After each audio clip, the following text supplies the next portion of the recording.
911, what is the location of your emergency? 4748 France Court. Is this a police or medical?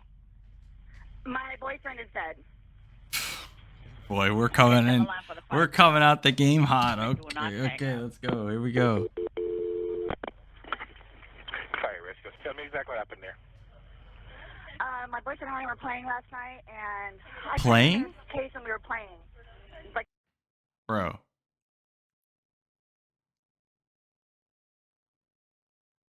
What?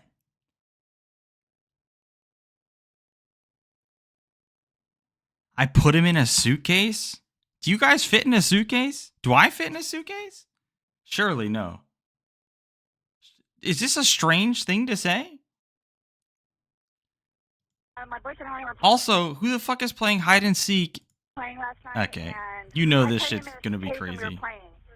Like kind of hide and seek kind of thing. So I fell asleep and I woke up and he was dead in the suitcase. So I don't know what happened. Oh, bro, it's too early. It's way too early in the video to be hitting me with shit like that. Like that. Oh god, where's my weed? Am I gonna be going to bed anytime soon? Do I need to get my weed? Fuck.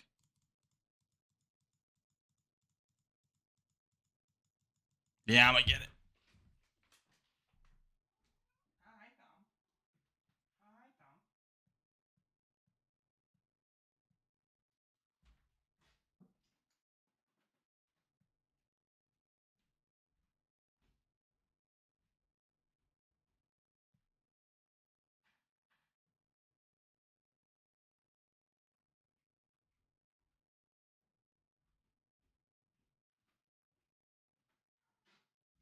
What? What the? You're so funny.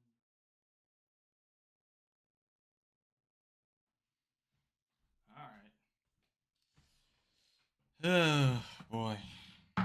This fucking video already. Okay, is he hanging from somewhere or what, ma'am? No, I pulled him out of the suitcase. He was in a suitcase? Yes, and I fell asleep. Like, how do you even respond Is to he this? breathing? No, I need you to get him on the floor, flat on his back for I me, did. okay? I did. I tried giving him CPR. Yeah, He's okay. purple. Okay, listen to me. Lay him flat on his... Okay, ma'am, listen to me. I want you to lay him flat on his back for me on the floor. I did. Okay, wait. He's stiff and purple. Okay, man, that's fine. We're still going to do compressions on him, okay? Place the heel of your hand on his breastbone, right in the center of the chest. Yes. Put your other hand on top of that hand. Just by looking at him, you can tell. Okay. And, Please. Okay, he just gurgled. okay, listen to me. Place the heel of your hand right between his chest, right between his... You know, I don't know if anyone else feels this way. I get so uncomfortable thinking about CPR because, like, aren't you like supposed to break something? Like, aren't you supposed to break one of their bones or something when doing it? Yeah, like that makes me so uncomfortable. Like when I see people doing CPR in movies and stuff, because I know they're supposed to like break something. Ugh.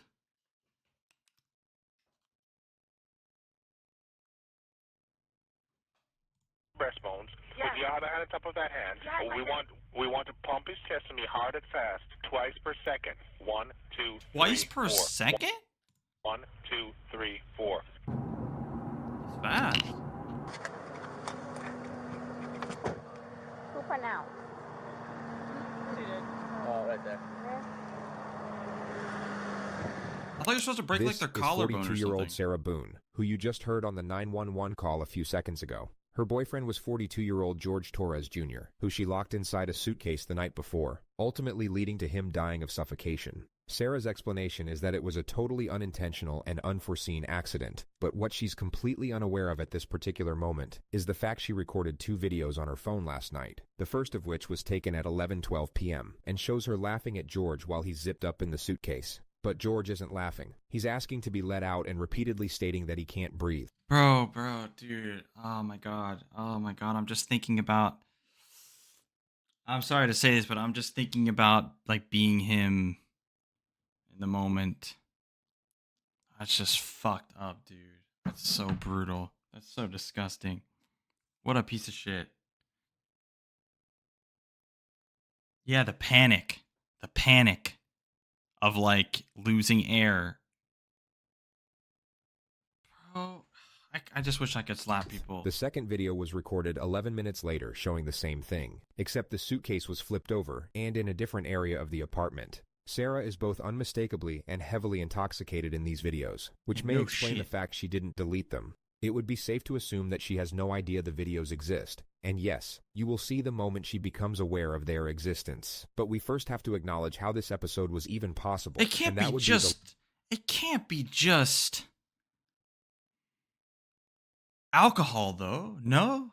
There's gotta be drugs involved. Law and Crime Network. They sent us the uncompressed documents that comprise this video, and almost every case we have covered, or will cover, is already available in its raw form on this channel, which includes the two main items of public record in the case of Sarah Boone, starting with the body cam footage, which is right where we left off.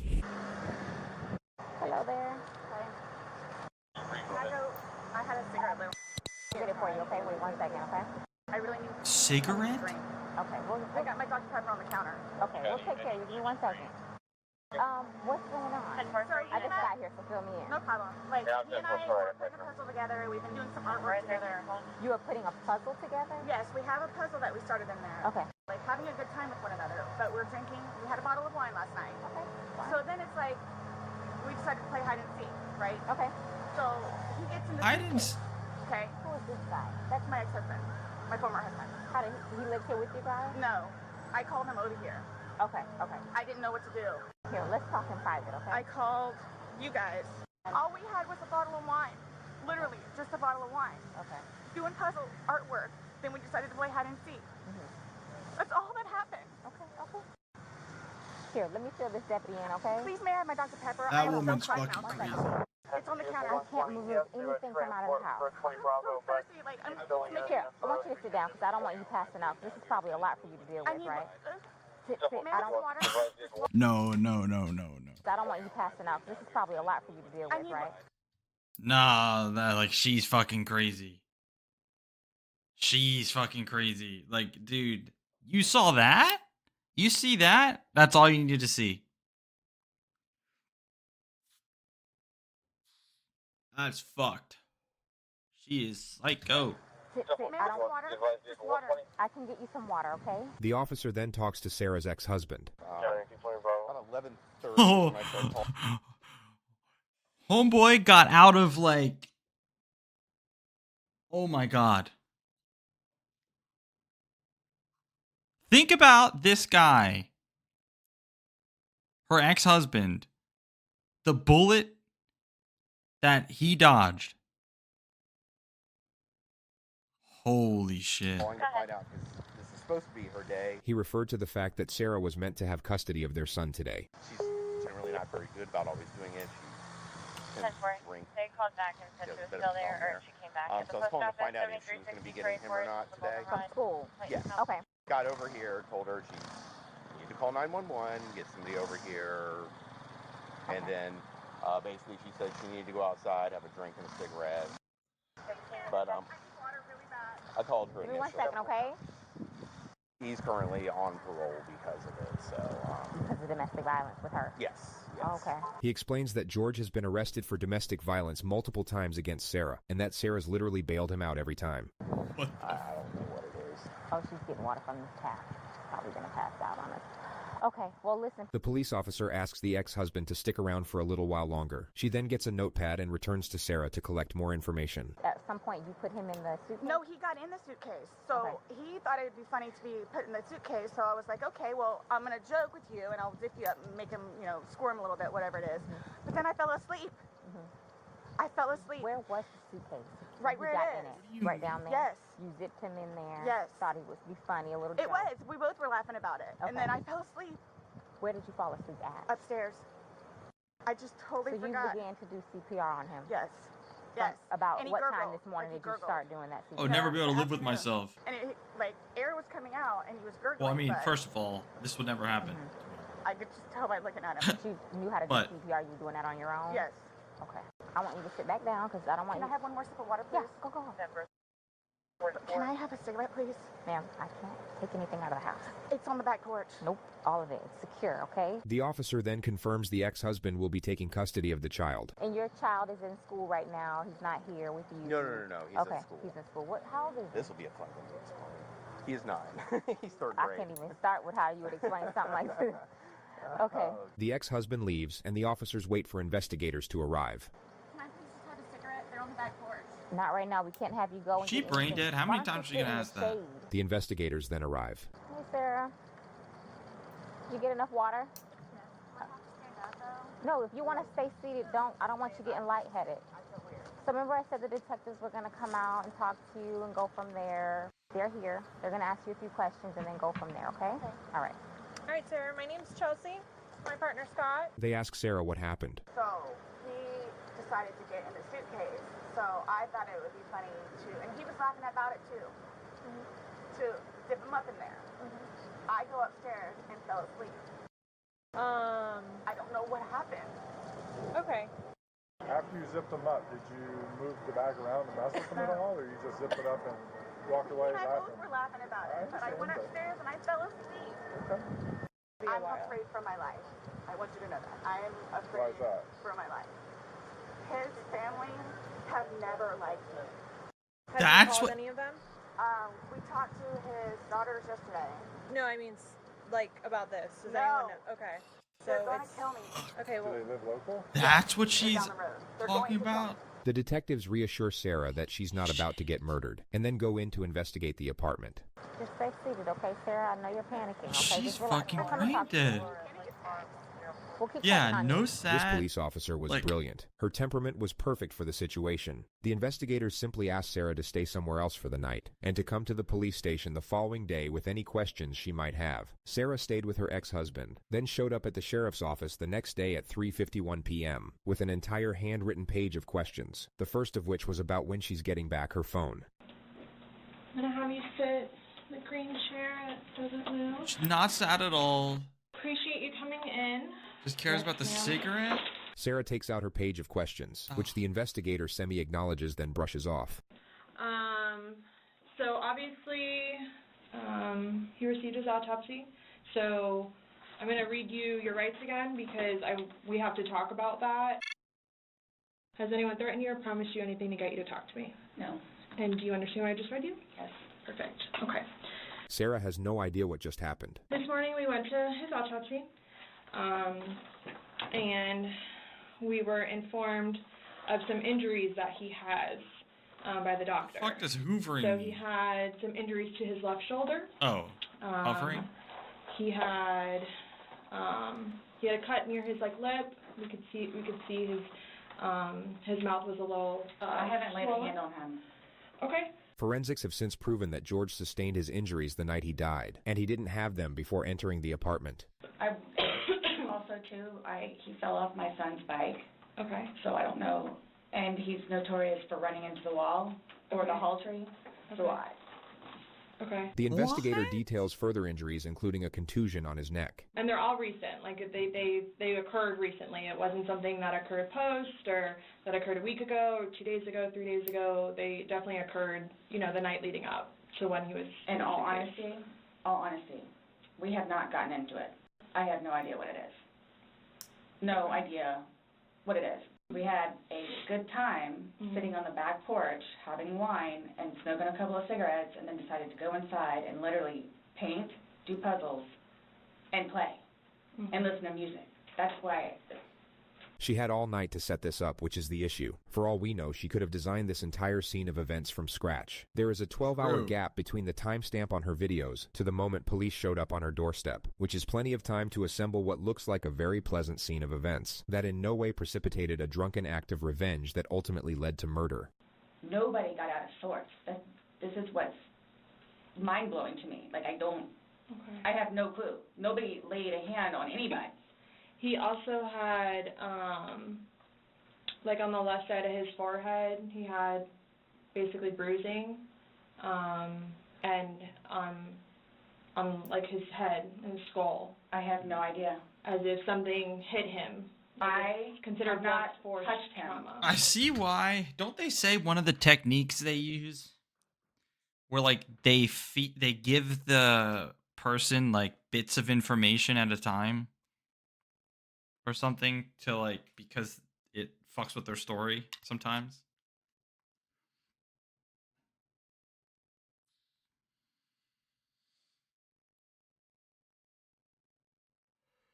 I don't know. I'm high. I have not touched him.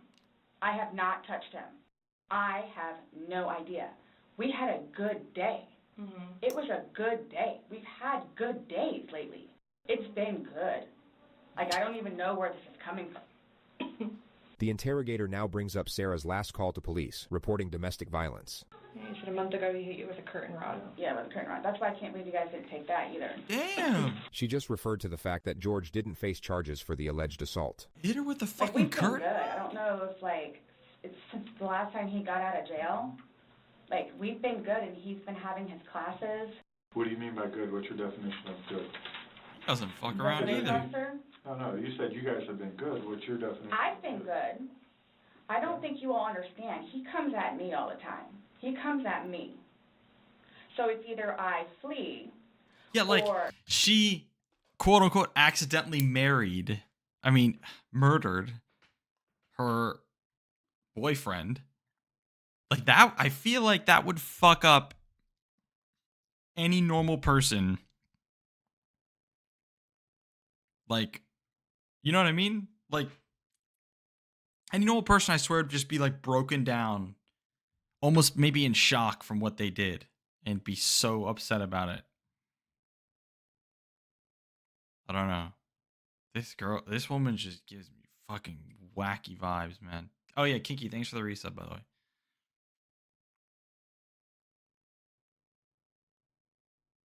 Yeah, exactly. GG for life, dude.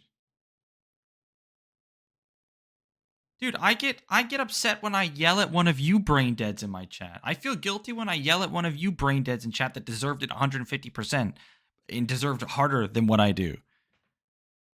I feel guilty.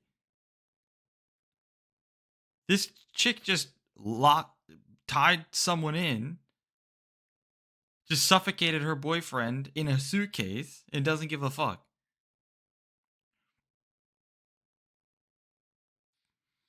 Yeah, I wouldn't be able to live with myself. You don't feel guilty yelling at me? I never yell at you. To go to sleep. That's usually what it is. And I don't know if you talked to Brian about any of that, but most of the time when I sleep, I go over there.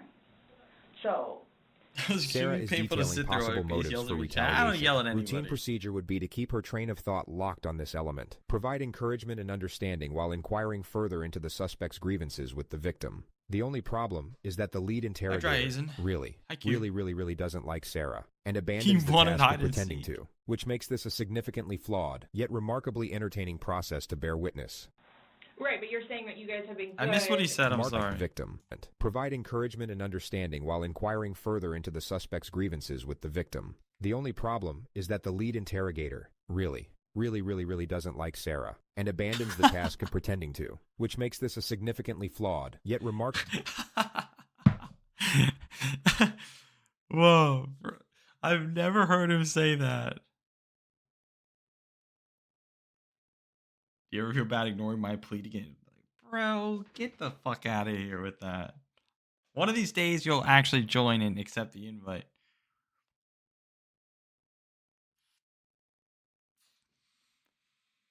He said the interrogator really doesn't like her.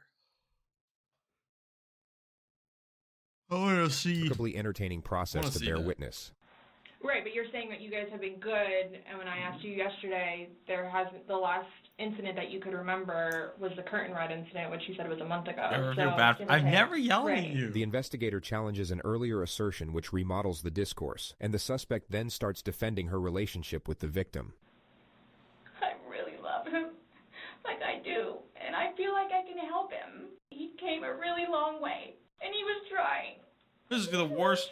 This is the worst fake crime I've ever seen. She somehow transitions into the principle of how she doesn't normally drink, and it's kind of only because of. No, I remember that. I said it's annoying when people say "to be fair," but then I said, although Tori is right about that, it is very front loaded. I did the opposite of yell at you, which I don't do to anybody unless they actually make a good point, and nobody ever makes good points. But you made a good point, and I pointed it out. So watch your mouth. George that she drinks it all. The occasional wine, whatever, or if it's a weekend, that's when you have a good time. You don't have to wake up the next day. I have to wake up the next day and do things. I can do 50 things at once and still know the 50 things more What is that, ego? prior that I need to get done. That's not ego. That's just the... Okay, that isn't ego at all. We're talking about Twitch chat. 99% of what is said here is bald. Like, bald. Wow, Zed is broken. Like, you know what I'm saying? Like, there's no good points. Yeah, you guys are disgusting. Yeah.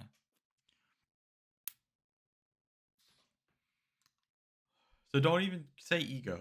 He I can't never called you process bald, like that. not once. He didn't True. process like that. So the next thing you know, Gotta read a dark he doesn't side. want to deal with it. I'm going to go get something to drink. Nobody knew George better than I did. I say that I knew George better than himself. And I tried in every way, shape, and form. Ask everyone. I helped him. I took care of him. Sarah talks about George's anger management classes and the supposed progress he was making. And would always come home and show me his papers. And we would look over his papers together. Where it's like, wow, you actually are learning this in class? And some of the stuff that they would show them, like videos, he would come home and be like, Sarah, I'm so sorry for what I've done to you. He changed. And that's why you're still with him, even though Yeah, he's done she all gave these it things up. to you. Gave up on it. When 5 I tell fucking you I love seconds. him, I love him. When you love somebody, you have limits. Everybody tells me that. At some point, somebody gets enough. In the next moment, the detective will say, then they have to do something to defend themselves. Sarah's temperament will completely switch at the completion of this sentence. Then they have to do something to defend themselves. I would just flee. And I don't know if you would like to see on my phone, or I think it's actually on a laptop. She explains how she once filed a restraining order against George, then for some reason brings up his ex-wife. When I say a monster, she's a monster. The interrogator lets her vent about the ex-wife for 2 minutes. She will now bring the focus back to the investigation. It's a narcissist. Since I would talking agree with her yesterday, temperament. do you remember any timelines better? Like what hilarious. time you guys were playing? What time he was zipped up in the luggage? What time you went upstairs? We started because we cleaned the house a little bit, did some laundry. She recalls the game starting at around 4 p.m. and her going to sleep at around midnight. So I have 4 and I have midnight, so there's a big gap. So I'm just curious, like, if you recall when you went upstairs to hide in the shower, or like when we started to play hide and seek. Yeah. Well, we went inside probably. Okay, I'm sorry. I gotta ask.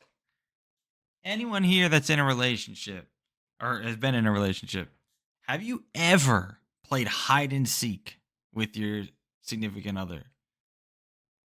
I just would never. It just sounds like there's no way people actually do that, right?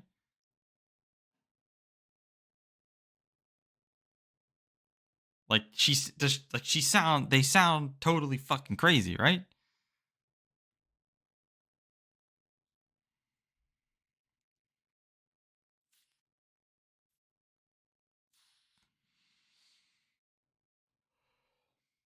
Yeah, something I like to do. I just like to be like upfront with my insecurities. I feel like it goes a long way. Makes it so you don't like get upset about things that they wouldn't know you wouldn't get upset about. I'll just say if I'm insecure about something.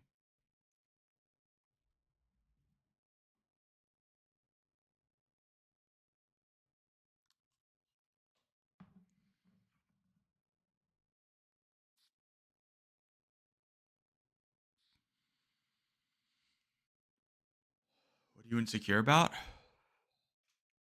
What's the recent one? Oh, my cooking was his most recent one. Like, don't fuck around saying it's like good, like saying it's bad if it's not actually bad, or you know, don't fuck around because I'm insecure about it. I need to know. if I had to guess, we weren't out there too long. Fucking piece of shit, hairline, was on Puzzle motherfucker. again, finished it. Started to paint. Well, started to listen to music for a little bit. Started to paint. Can we turn the music off? No problem. Started to talk, paint, whatever. You can feel it? I don't want to paint anymore. Let's just, come on. Okay, you want to play hide and seek? What he does is, okay, tag, you're it. So it's like, okay, we know. Okay, take off. That's not how you play hide and seek. Mm-hmm. I don't even know if she knows what she's talking about. Have you guys ever played you said you played hide and seek?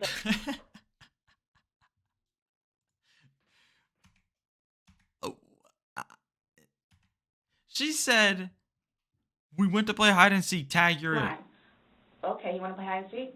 What he does is, okay, tag, you're it. So it's like, okay, we know. Okay, take off. That's not how you play hide and seek.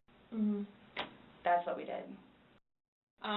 Have you guys ever played you said you played hide and seek like probably 3 times in your relationship. Mm-hmm. When you have played, have you ever zipped him up in a suitcase prior? No. Okay.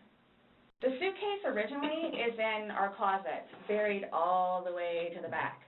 It's like, I feel like at this point it's pretty obvious, like detectives have to be thinking, okay, well, you know, she did it because...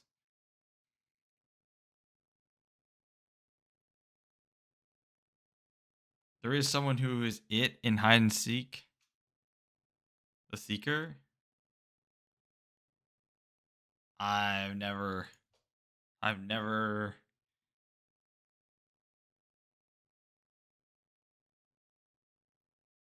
ever heard of it like that. Yeah, no one tags, exactly. Playing Seek DN. Bro, what? Yeah, exactly. You don't tag anyone. Tag anybody in hide and seek.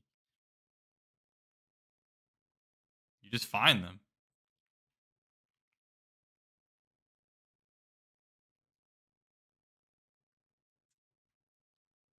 I don't know what weird ass game you were playing. I know the CSI people saw our closet. Our closet needs to be cleaned out really bad. My son's clothes need to be cleaned out really bad because they don't fit him anymore, and I'm tired of looking at them. So he took it upon himself. Yeah, Australians in their suitcase, hide and tag to seek. take it downstairs so we can get all of our clothes, our donations, and everything, and just leave the whole thing by the clothing and shoe things Hide and at my seek son's tag. school. Gotcha.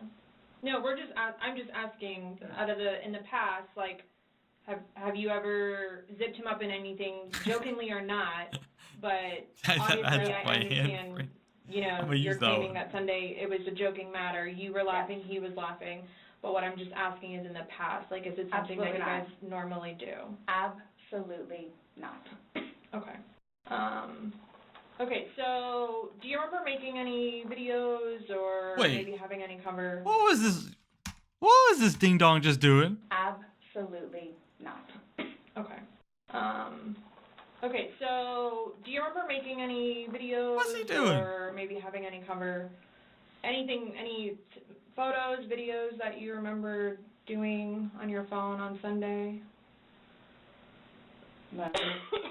No? I think I took a picture of a dog. Okay.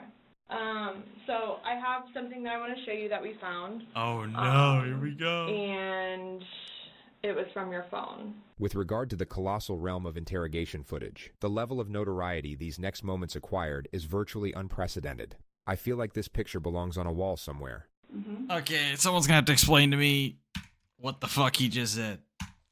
What'd he say? With regard to the colossal realm of interrogation footage, the level of notoriety these next moments... What does notoriety mean? Doesn't that just mean, like, recognition?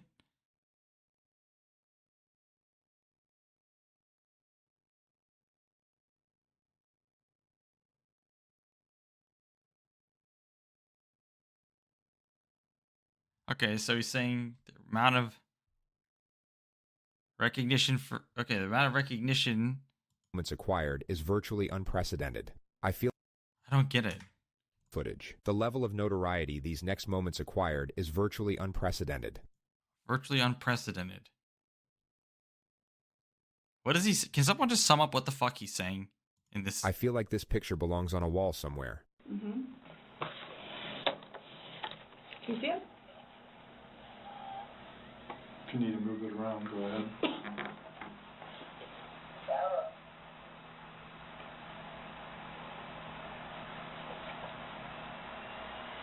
No, I don't remember that. For everything you've done to me. No way, that's what she said. For everything you've done to me. Your battery's about. Oh, shit. I mean, I don't know why I expected anything different, but I didn't expect her to just say that. Oh, shit. That's fucked. No, I don't remember that. For everything you've done to me. For everything you've done to me. Your battery's about to die. Shutting down. No way, she goes, your battery's about to die right there. Okay. Let me. Sarah may have been hoping that that was the end of it. Really can't say that I blame her for that. Is it long? Because I don't know how much I can take. No. I don't know how much I can take. I don't know how to find her. Do I have to watch this? Yeah, sit there I and can shut up. immediately throw up. I don't sleep. I don't want to see it, if that's okay. You can either explain it or we take it for what it is. Yeah. We're just trying to give you the opportunity to tell us what's going on. That's it. It's that long? 2 minutes. No. For everything you've done to me. Hey, you gotta hold that for 2 minutes, you fucking cunt. Fuck you. Stupid. That's my name. Don't wear it up. Oh, bro, this actually hurts. I don't want to watch it, please. Okay. That's him saying that he can't breathe, and you saying fuck So you. this is upside down. The interrogators should not be cutting each other off, but their missteps can be forgiven on this occasion due to the power of the evidence, which the lead detective will now focus on. Guys, this is killing me right now. So this image is upside down, and then this small video that occurred 11 minutes later, it's flipped over the other way, closer to your dining room table. Okay. Now he's obviously still in there. So he didn't, how did it go from the back to the front? I flipped it. Okay. My plan was not to go upstairs and go to sleep, Well, that's what you did. Yeah. but not intentional though. No, you told me you went upstairs because What? you were Stop getting here. ready for bed. Just to be clear, Sarah still has no idea how screwed she is. She just referred to an earlier statement that she didn't lock up the suitcase all the way, so George could get out. Stopped here. Okay, but Where's here? show me where you can see any fingers coming out. It's, and his head's right here. Mm-hmm. So going like this, it's like this. But why is he saying I can't breathe, and why is he pushing on it as if he can't get out? And it doesn't show a hole. There's no hole. There's no fingers. I don't see his fingers. There's no hole. I don't know what you want me to tell you. Like, I don't know, like, what you want me to tell you. I'm just showing you. I'm just telling you what I'm we see stunned and what we've heard from the I other video. understand. that this I understand. woman exists. He's begging for you to let him out. You're laughing in the beginning, and then in the end, it sounds kind of like a. No, it's not malicious. Well, saying fuck you, It's not malicious. then what is that? My intention was not to leave him in there. Please understand that. My intention was not to leave him in there. This video is at 11:12 when it starts, so was he in there for like a long time prior to you recording this? No. No. I think we've all gathered by now that Sarah might be twisting the truth in her favor a little bit. She seems to have forgotten that 2 minutes ago she claimed to have no recollection of this incident, so her impeccable memory all of a sudden seems rather selective. But I didn't think that he was, like, panicky. Like, So pushing up on a suitcase saying, Sarah, Sarah, Sarah, I can't breathe, and you're the only one laughing. Okay. And you're the only one saying derogatory comments. Like, You know, you're she's- mad. No. You know, Please? it's all. You know what's the most interesting thing to me? Like, it's so interesting to me when people can be this fucked Like, there's literally, like, it's so... I feel like anybody in this scenario would realize, okay, I'm fucked, there's no way out of it, and just hold that at that point. But she's trying so hard to get out of this with a video of her doing it, to the point where she says, I didn't intentionally go upstairs and fall asleep. Bro, it just doesn't make sense to me. You gotta try. No, you I don't. don't mean to sound negative, and I don't know if That's I what can holding say that this, is. but, like, it's like you guys are kind of trying to, like, feed me. The interesting thing about Sarah is that her intuition is correct. She sort of recognizes what the police are doing here, but still has no idea of the ramifications. Her energy resembles that of someone who... Or want to watch The interesting thing about... derogatory comments, like you're mad. No. Please don't, I don't mean to sound negative, and I don't know if I can say this, but, like, it's like you guys are kind of trying to, like, feed me. The interesting thing about Sarah is that her intuition is correct. She sort of recognizes what the police are doing here, but still has no idea of the ramifications. Her energy resembles that of someone who feels the police are about to start rumors about her. Like, no, I'm just trying to show you a video that you no longer want to watch because you probably don't want to know the outcome of how and what you said. My plan was not to go upstairs and go to sleep. My plan was not to, he'll be up here any minute. But you willingly went upstairs and went to sleep. No one forced you to go upstairs and get My ready plan for wasn't bed. also to leave him in the suitcase. So why didn't you take him out? Because I went upstairs, and then I fell asleep. But why didn't you consciously think, he's asking to come out, he can't I didn't do it breathe. intentionally. What do you What think is is wrong going to with her? happen if you leave somebody in a confined space like that? Well, I thought by not zipping it up all the way, it would be okay. My plan was not to leave him in the And suitcase. what was your plan? Waiting for him to come upstairs. I thought it was, like, I thought he was okay. Like, I didn't, that, you all... He's telling you he's not. He's telling you, I hate Sarah, her. I can't breathe. I hate her He's so saying your much. name, and you're like, that's my name, don't wear it out. Guys, that's how we are with each other. The whole suitcase thing never happened before. Sarah tries to move on to another topic, but the interrogator doesn't allow it and brings her back to the specifics of the evidence. Again, his head is closer to us facing the video, so we should be able to see fingers, and we don't see anything. We see no movement of him trying to unzip it or physically unzipping it. All we see is pushing up, trying to push out of it. Please do not assume.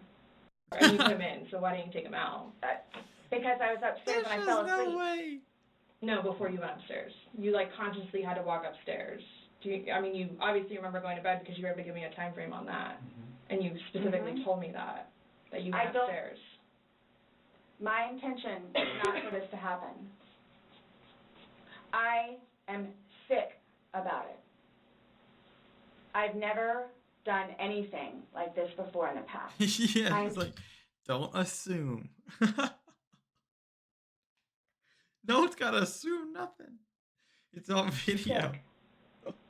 Oh my god. The lead they're so interrogator starts stupid. playing the video as Sarah is mid-sentence reiterating her innocence. I don't know. I mean, I don't know what you all want me to tell you because this was not in any way, shape, or form. You admit to moving the suitcase, like, I don't over. even think So she thinks she's about. you She's roll it gonna up, get like, it's not like I didn't want him to be like that. arrested. you didn't want him to be upside down. How do you even get upside down? Right. You guys are killing me right now. I don't know how you want me to say She's it. gotta stop. I didn't can't mean take to it. leave him in there. Okay. What's your reasoning for not calling 911 sooner? Because I didn't know what to do and how horrific it was. I called Ryan, and 5 minutes later I called you guys? Not even 5 minutes. And it was continually doing CPR with the dispatch gotta on stop. the phone. So when he asked to be let out, what's your reasoning for not letting him out? When I was upstairs? No, when he's asking on the video, he asked multiple times. He asked to be let out. I can't breathe. Why didn't you let him out? Well, number one, I had no idea it was going to end like that. Okay. Number one. Okay. What? Number two, just You know what? I'll give you 5 minutes or so in there. They'll give you 5 minutes or so. 5 minutes for what? This was an absolutely imperative moment to... This is actually the worst. This is actually... this is top one. This most brain dead person that we've seen on these videos easily. I think she, like, I don't think anyone comes close. Top one. I actually can't believe how bad this is. Like, I can't believe she thinks. She said 5 minutes. Is she about to say like 5 minutes and then she's like leaving? Like, does she think she's actually about to walk out? No fucking way.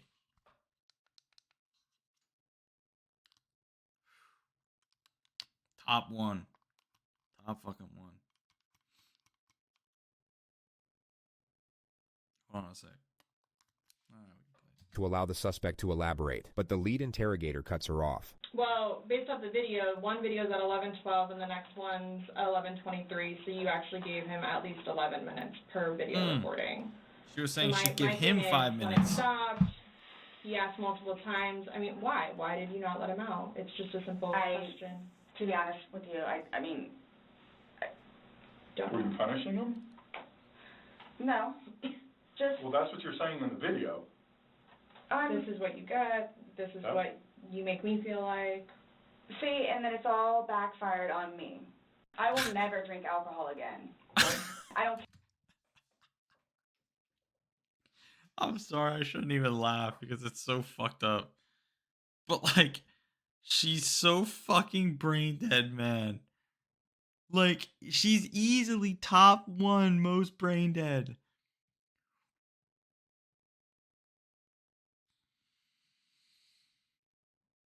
I'll never drink alcohol again.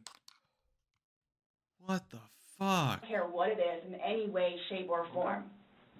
But let's get back to this. When he's begging for his life, telling you he can't breathe, let me out, and you Yeah, say, exactly. why Drink don't you alcohol's just the let least him of your out? worries right now. What are you trying And to you do? say brain diff doesn't There's exist? obviously something in your It head doesn't. that you were thinking of when he was asking to let This is not a human. breathe, let me out, and you say, fuck you, why don't you just let him out? What are you trying to prove to him? There was obviously something in your head that you were thinking of when he was asking to be let out, and you're like, Again, it's the boy calling wolf. And it's not fair. It is not fair. I thought it was You the girl guys who cried wolf. are trying to, again, he's in there. Night, night. He's begging for his life, telling you he can't breathe. I don't know what you want me to tell you. Like, I don't. No, this is actually the worst. No. Oh, it is Boy Who Cried Wolf? Oh, right, Boy Who Cried Wolf. I'm thinking of Little Red Riding Hood. Okay, I'm a little high. Wait, Little Red Riding Hood's about the girl who goes and sleeps in the beds, right?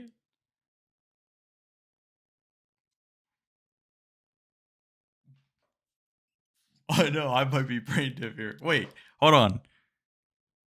Wait. Can you answer that though? Little Red Riding Hood. No, that's not Little Red Riding Hood. Wait, what's the story where they go and sleep in all the bears' different...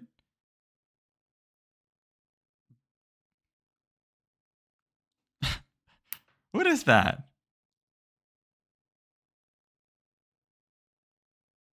Wait, that's actually not even what I'm thinking of. I am thinking of Little Red Riding Hood, where the grandmother is secretly a wolf. Okay, I'm done. Okay, Jesus Christ. I didn't Goldilocks. intentionally mean for this to happen.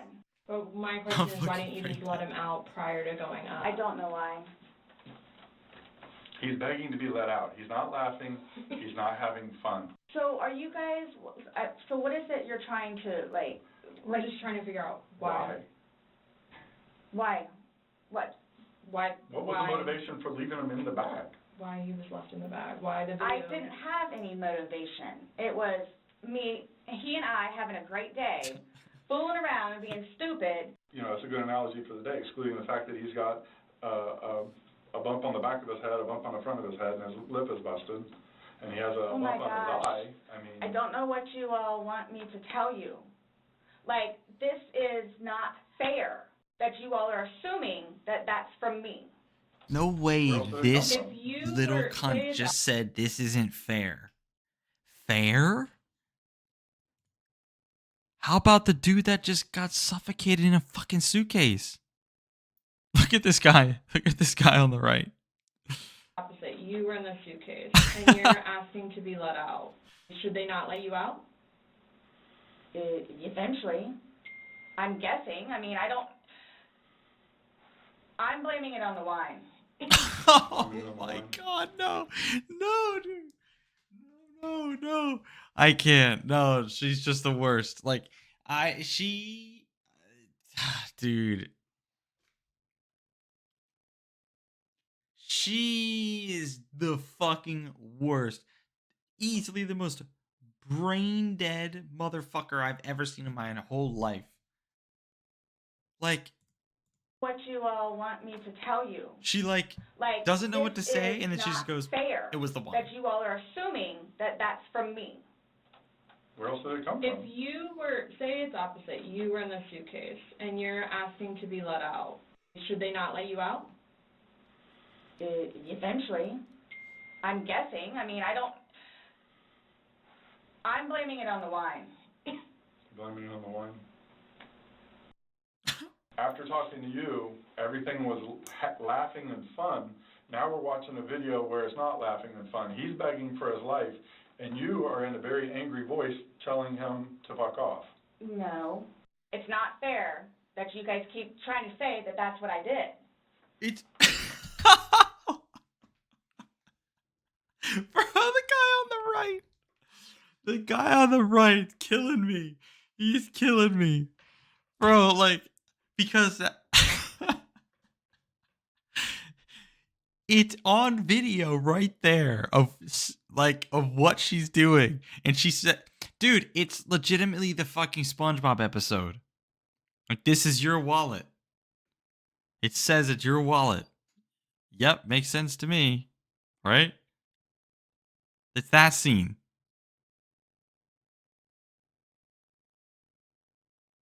Like, but IRL.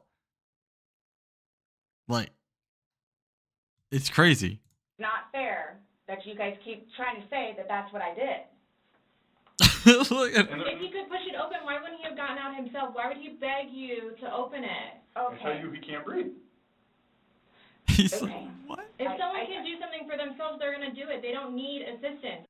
You two didn't lay hands on each other. No. Oh, yeah, that was definitely No. better chance. I don't have anything. You're right. You're telling us that we're assuming stuff, but what we're simply doing is telling you what we saw in the video and I repeating what understand. you told us. I understand. Because I don't remember that. Okay? Goofy is one word Doesn't mean for it it. didn't happen just because you don't remember it. Sarah now gets freaked out by the male detective. She thinks he's texting someone about her, which creates an absurd yet hilarious moment. So is the texting thing something about me? Like, what's... The what? There's just no way. It does seem like narcissism, actually.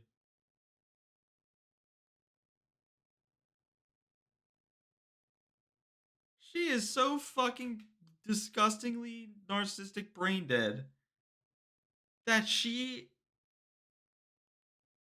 cared so much to say is the texting about me. What the fuck, dude? Texting? Oh, no, I'm texting. No, I have one last question. You realize you're the person that killed him, right? I thought about that. Okay, you left him in a bag when he's begging you saying, I can't breathe, let me out, and you said, fuck you. Not intentionally. You got up and you went up to bed. You all, Please sit down. listen to me. I did not intentionally kill him. I got you on video screaming, fuck you. This is what it feels like when you're choking me. There's still feelings towards it. You wouldn't say it if you didn't feel it. And then you flipped the bag around several times. I didn't do that intentionally. You didn't intentionally flip the bag around? No, why would I do that? Well, you Good told us question, you you did did. it. I can't, dude.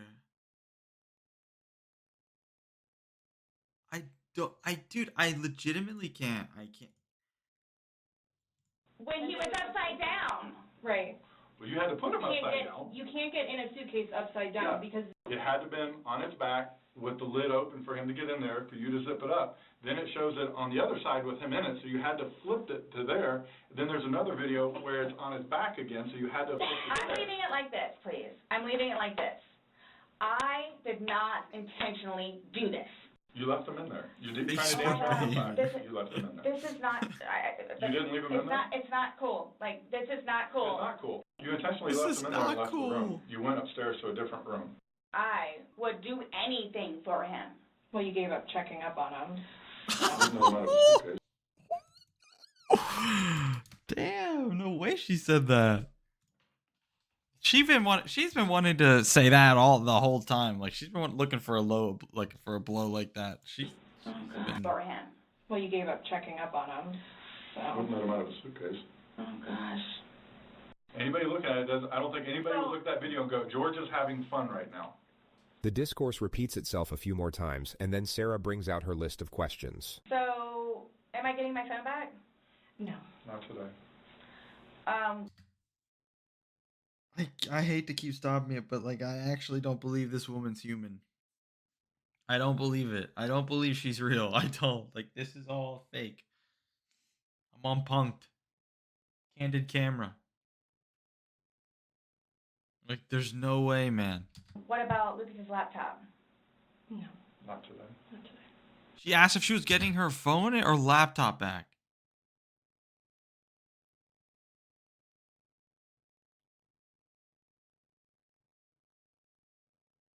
Is she bright?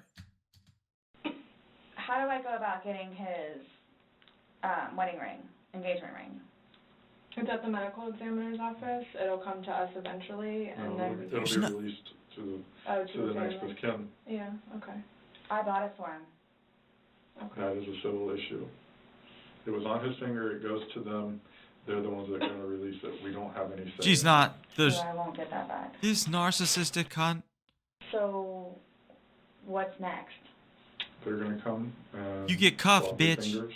No, I'm talking about, like, in the long run. Like, what do I need to, like, do I need to be doing something? You go to jail. I can't tell you like what to do. And...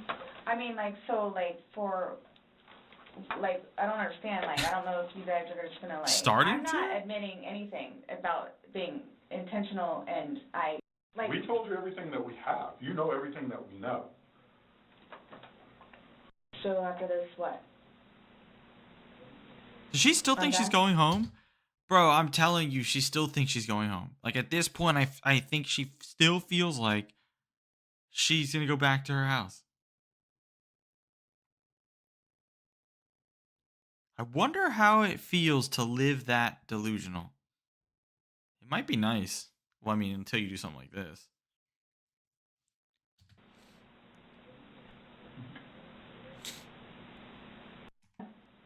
So after this, what? I'm done? Should they say, yep? In itself, for me to have to live with getting him out and doing what I did is punishment enough. Nonetheless, I have to live without him now. His daughters, too. Your daughters? Are you trying to make it worse? Sorry, what? Are you trying to make it worse? Making a comment. I mean, CSI, that was there yesterday. Forensics take her DNA and fingerprints. The investigators then return. Okay, Sarah. So, you're not free to go. Bro, a This Karen... comment seriously puts Sarah on edge, but she still won't quite be fully aware of what's happening. Karen is a compliment. Karen... Like... This is coupled with the fact the investigators now try to get a solemn declaration out of her to close out the interrogation. The psychological dynamics of the moment are extraordinary. Oh, do you promise everything you told us was the truth? Or no? What? Everything we've talked about today? Yes. What do you mean? The investigator explains that it's just protocol. Do you promise and swear that everything we talked about today has been true and accurate to the best of your knowledge? To the best of my knowledge. Correct. Yes. Why? Because anytime we talk to somebody, The male detective re-explains that it's just routine, only in a far more comforting tone. But the tone doesn't do a whole lot to reassure Sarah. She looks about ready to get swallowed up by a wormhole and take her chances in a separate dimension. It's not a trick question. To the best of my knowledge? To the best of your knowledge. Everything that you've told us today is true and accurate to the best of your knowledge. What's the whole point of this? Not intentional. Okay. Okay. All right, do me a favor, stand up. I need you to turn around, face the wall, put your hands behind your back. Do you have anything in your pockets that I should know about? No. Why is this happening? Because George is dead.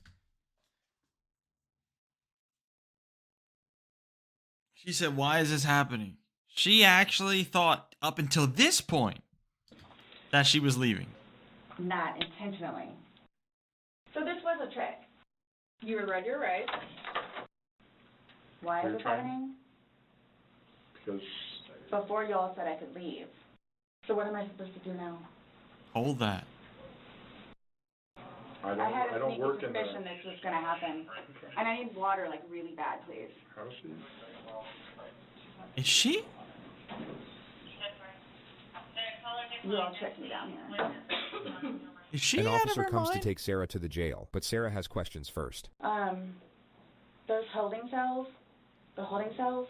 am I going to be put in one of those? I don't know. Last time I had a panic attack. Let them know that. Yeah. I don't know. Go ahead, stand up. I have not... So what am I going to do with my purse? What made you all decide to do this? They Dude. decide to do this? Uh-huh. George is dead. You guys, I knew this was going to happen. You did? Sarah was taken to the Orange County Jail at 5:44 p.m. She was charged with second-degree murder and held without bond, which keep in mind was in late February of 2020, just before the entire planet went into lockdown due to a pandemic. So Sarah must have had a real fun time getting acclimated to the new environment. She's been in the county jail since, with a trial date set for April 10th of this year. She's currently April working 10th? with her 7th attorney. 6 have already filed motions to get the fuck out of there, and all of them cited the same reason, which was irreconcilable differences. Because they're probably like, And I just realized while I was taking it. how the hell am I supposed to work with this?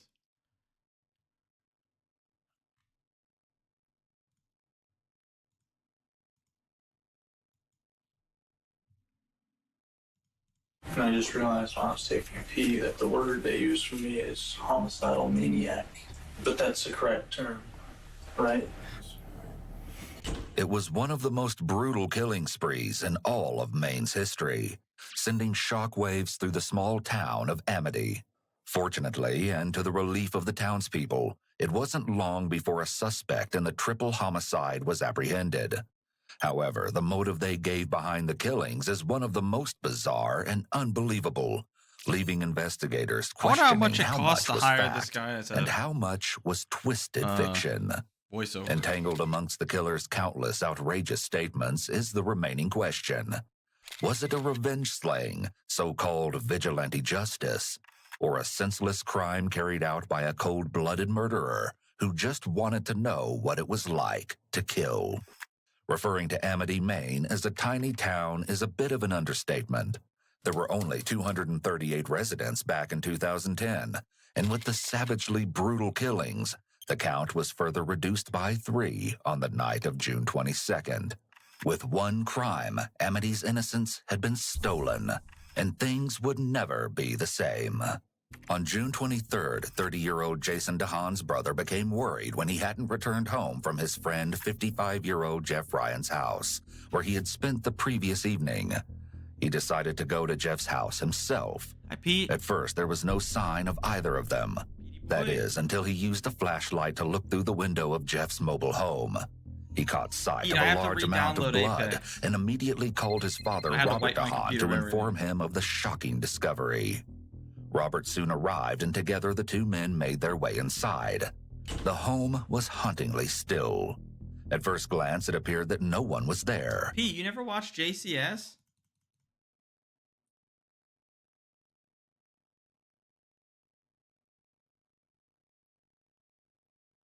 Did you fix lag? Nope. You and your girl Robert should made watch his way to JCS. one of the bedrooms, and that was where he encountered the first horrific sight. Jeff's 10-year-old son, Jesse Ryan, was clearly deceased, lying on the floor of the bedroom, and it was immediately apparent that the little boy's last moments had been horrific. At this point, the men notified authorities. Maine State Police troopers soon responded, and it wasn't long before the other two victims were located nearby. Jeff's body was found in a shed on the property, and they found Jason's mutilated body had been abandoned at the end of the driveway. Initially, Jeff's truck was nowhere to be found. A few days later, it was located approximately 15 miles from his home. It had been set on fire, apparently to destroy any evidence the assailant had left behind. The whole situation was impossible to swallow. Initially, it appeared to have been a random ambush. There was no other explanation as to how these individuals had been chosen. For the first time, the town lived in fear. A homicidal maniac was on the loose, potentially roaming the streets, preparing to attack again.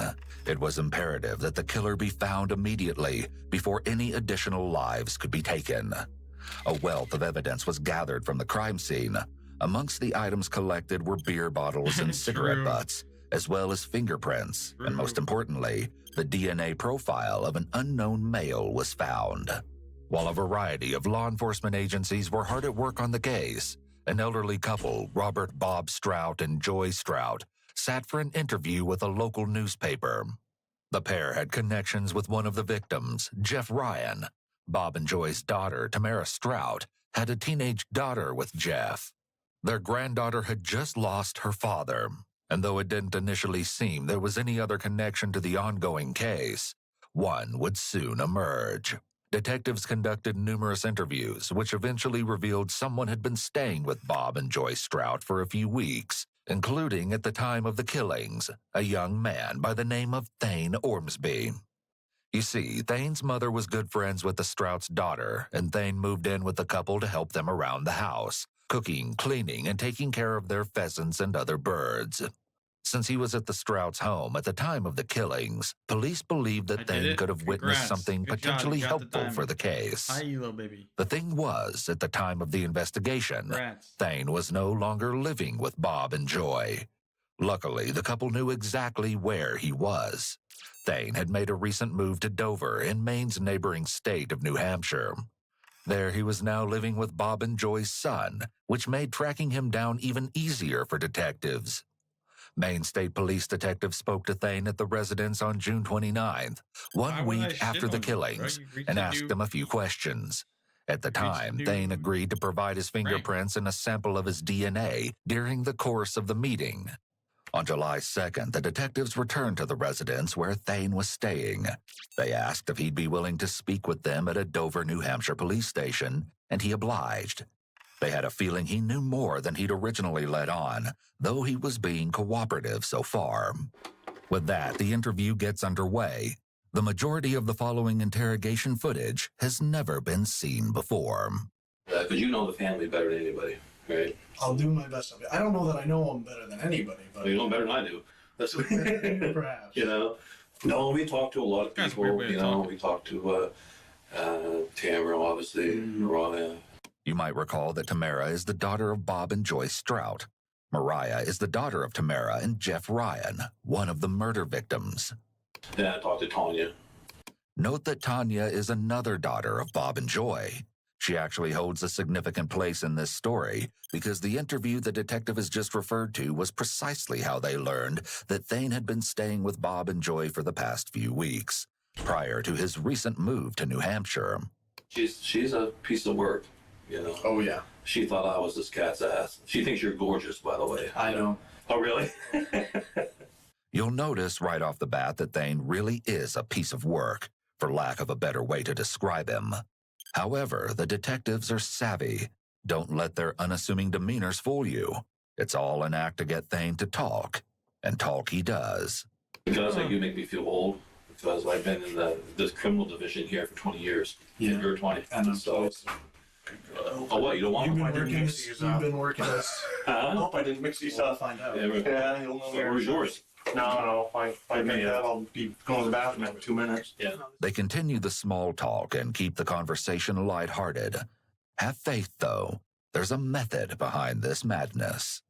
He's Dale Keegan, and you're... Adam Stoudemeyer. Adam Stoudemeyer. Yeah. You're from New Hampshire. Kittery. Kittery. Yeah, practically New Hampshire. Actually, you say that. I was born at the hospital in Portsmouth, so. Okay. The detectives continue to build rapport because they know that pushing too quickly could cause Thane to stop talking or ask for a lawyer. Clearly, though, Thane is enjoying the conversation. Or maybe it's just the sound of his own voice or being the center of attention. They touch on a variety of subjects, and Thane has a lot to contribute. And what really went wrong is I got engaged. That's what went wrong. Who'd you get engaged to? Cindy Courier. And she left me for my best friend 2 weeks before the wedding. This particular tangent, like each of the others thus far, is completely unrelated to the reason for this meeting. Though it may not appear so, the interview is off to an excellent start. The detectives did their homework, and they obviously know what makes Thane tick, how he views himself, and how he wants others to view him. This helps them determine the best way to approach him, and will hopefully cause him to let his guard down and reveal the truth. An intriguing question soon makes its way into the conversation as they continue this little session of getting to know one another. What person in your life do you think you most respect? You motherfucker, I will slap you. Living person? Yeah, whatever. Shut your mouth. Andrew Beardsley. I am young. What the fuck? He was my coach, mentor, I consider him, and literature teacher in high school. And he's the nephew to Bill Beardsley, who's just running for governor. Okay, I was wondering if there was a connection with Husson College. How old are you? He did his college thesis on Tolkien, J.R.R. Tolkien. Yeah. He taught a class on Tolkien. I took a class on Tolkien. I love The Lord of the Rings, Somewhere early in The Hobbit. The Hobbit's my favorite. What are you XDing? Thane shows us a bit of his scholarly side here. I'm like, I don't get it. You watch that? Yeah. Zero. Yeah. Well, there's this more... Is that the one with Precious, the little Precious? That guy, Yeah, go on. Yeah. Nothing to do with the other show there. Harry Potter? Harry Potter. No, different breed. Different. And the detectives continue to let him talk. They feed his ego as they play up his intellect and downplay their own. This is smart. Sufficient time has been invested in efforts to build a strong rapport. You know why rapport. this is? I feel the like this is so smart because, I just remember when I was a kid, there's just some dumbass motherfucking adults. You realize as a kid, God, these adults aren't smart. They're fucking brain dead. So, I feel like you could easily trick some brain dead like this. If I had this guy's confidence, I would dominate the world. No, you wouldn't. Already sounds like you have confidence. At the moment this has all been building towards, he confronts Thane with a direct question. So what about this backfires if he's smarter than probably. Beginning here, what type of person do you think would do this? No, I haven't given that much thought. Yet, if a serious crime happens in a small town to people you know, and as a result you're sitting in an interrogation room, it's hard to believe you haven't given it a lot of thought. Though he isn't really showing it, Thane is likely feeling some level of stress, which would be normal given the circumstances. His hands have been touching since he entered the room, and while it's possible this is simply a comfortable and a typical position for him, it may be a self-soothing behavior due to feelings of stress. Someone would have to be cold, greedy maybe, I don't know. Someone would have to be just heartless. I mean, I never met his son, Mariah's little brother, but who could do that?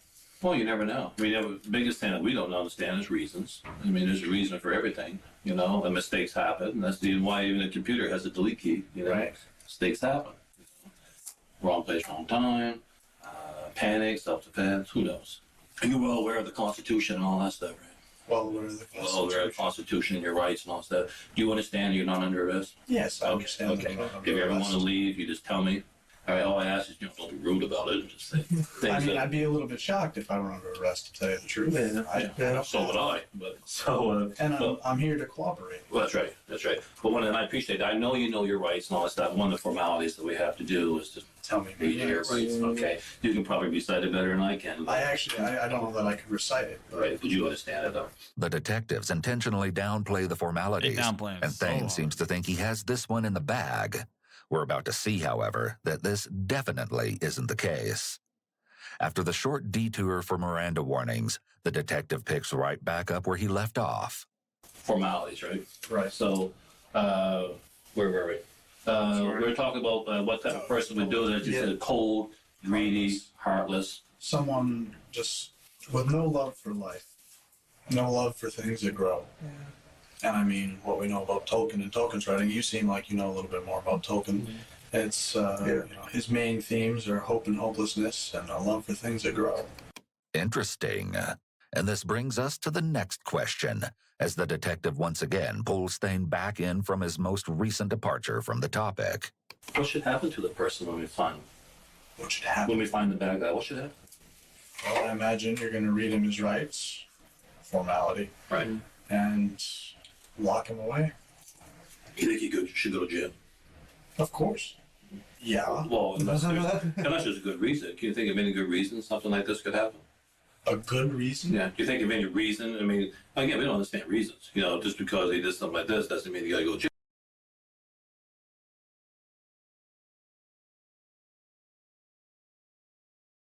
jail for all your life, But just, can you think of any good reason for something like this to happen? I cannot think of it.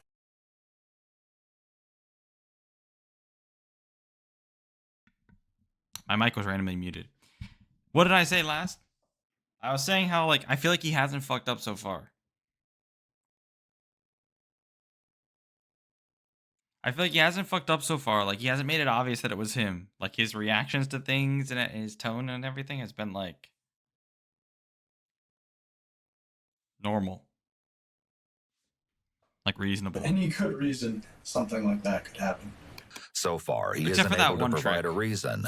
Not yet, at least. True. The detective travels back several years and inquires about an event that seems to have had a profoundly negative impact on Thane. You lived with Uncle Steve. You were Uncle Steve through the high school years? The first place. That's right. Okay. Mm-hmm. So obviously things were not going good with from age 12 up to age 17. Anything significant happened at age 12 to make you want to move out from to go with Uncle Steve?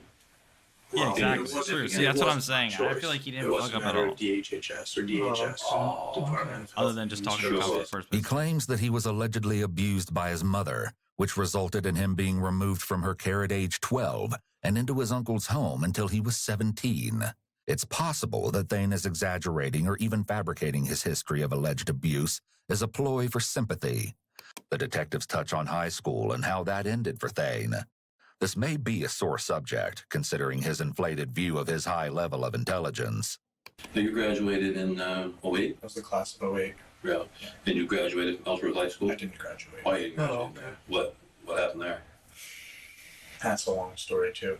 We got plenty of time. We got plenty of time with coffee and even candy bars if you want one. No. Okay. Senior year rolls around. I've got my car and my license and almost all of my credits. You've likely noticed by now that Thane's word usage is atypical. Because he didn't finish high school, perhaps Thane is trying to make up for it by using a higher level vocabulary. I'm all appear about as the higher smart level or vocabulary. smarter than the detectives. I'm a genius. Ellsworth was a school system that changed their systems, treated us like guinea pigs, and treated us like we were in prison cells. If what Thane is saying has any truth to it, you'd think he'd make every effort possible to avoid ending up in a prison cell. Bear in mind, though it's not always the case, a troubled childhood can lead to legal issues later on in life. I started partying. That was my whole party phase. It pretty much started and ended at 17. Really. You did some stupid stuff. What was the stupidest thing you ever did? Stupid. Even if you didn't get caught. Stupid. Oh, no, I got caught. And I always get caught. You always get caught? Oh, yeah. It's the weirdest thing. Anything I ever do, there's always someone looking, What the fuck is going on? And it's just like... Sure, you always do. I do anything wrong. Yeah. This is an interesting question here. No way he said Needless that. to say, detectives can see past this facade. We stole a gun from my friend's house. This same Michael, who is now marrying my ex-fiancée in the same very church that we were getting married in. Yep. And what had happened is I turned myself in. I found out the police were looking for me. I said, okay. I walked right in and said, hi, my name's Thane Ormsby, and I'm here to turn myself in. What'd you get for He's a punishment? rat. Probation. And I hate his stupid ass necklace. Basically, yeah. Well, I mean, I was underage, and it was my first offense. Thane is trying to appear as if he was a criminal during that short-lived phase, but quickly returned to his law-abiding ways. Turning himself in, as he just alleged, was likely a self-serving behavior, possibly to receive a lesser punishment, rather than because he was truly remorseful for his actions. This appears to be an attempt to self-promote and make himself seem like he does the right thing. I don't even believe that he did that. He likely told the detective this story in an attempt to control how they see him. If he's honest about this story, he may believe that he will then appear like he's always honest. After this most recent digression, the detective refocuses the conversation, and as you'll see, Thane's demeanor changes significantly. Maybe it's because this topic makes him uncomfortable. Who's the guy that invented Napster? Sean Parker. He didn't finish high school, I think, right? Didn't he just drop out because he was running like a bunch of companies anyway? Or am I thinking of someone else?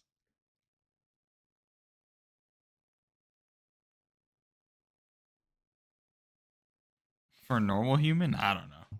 Okay, let's talk about how you met Jeff. He came over to Bob and Joyce. Okay, do you remember when that was? Early when I got there, a couple days after I got there. Thane's posture changes here.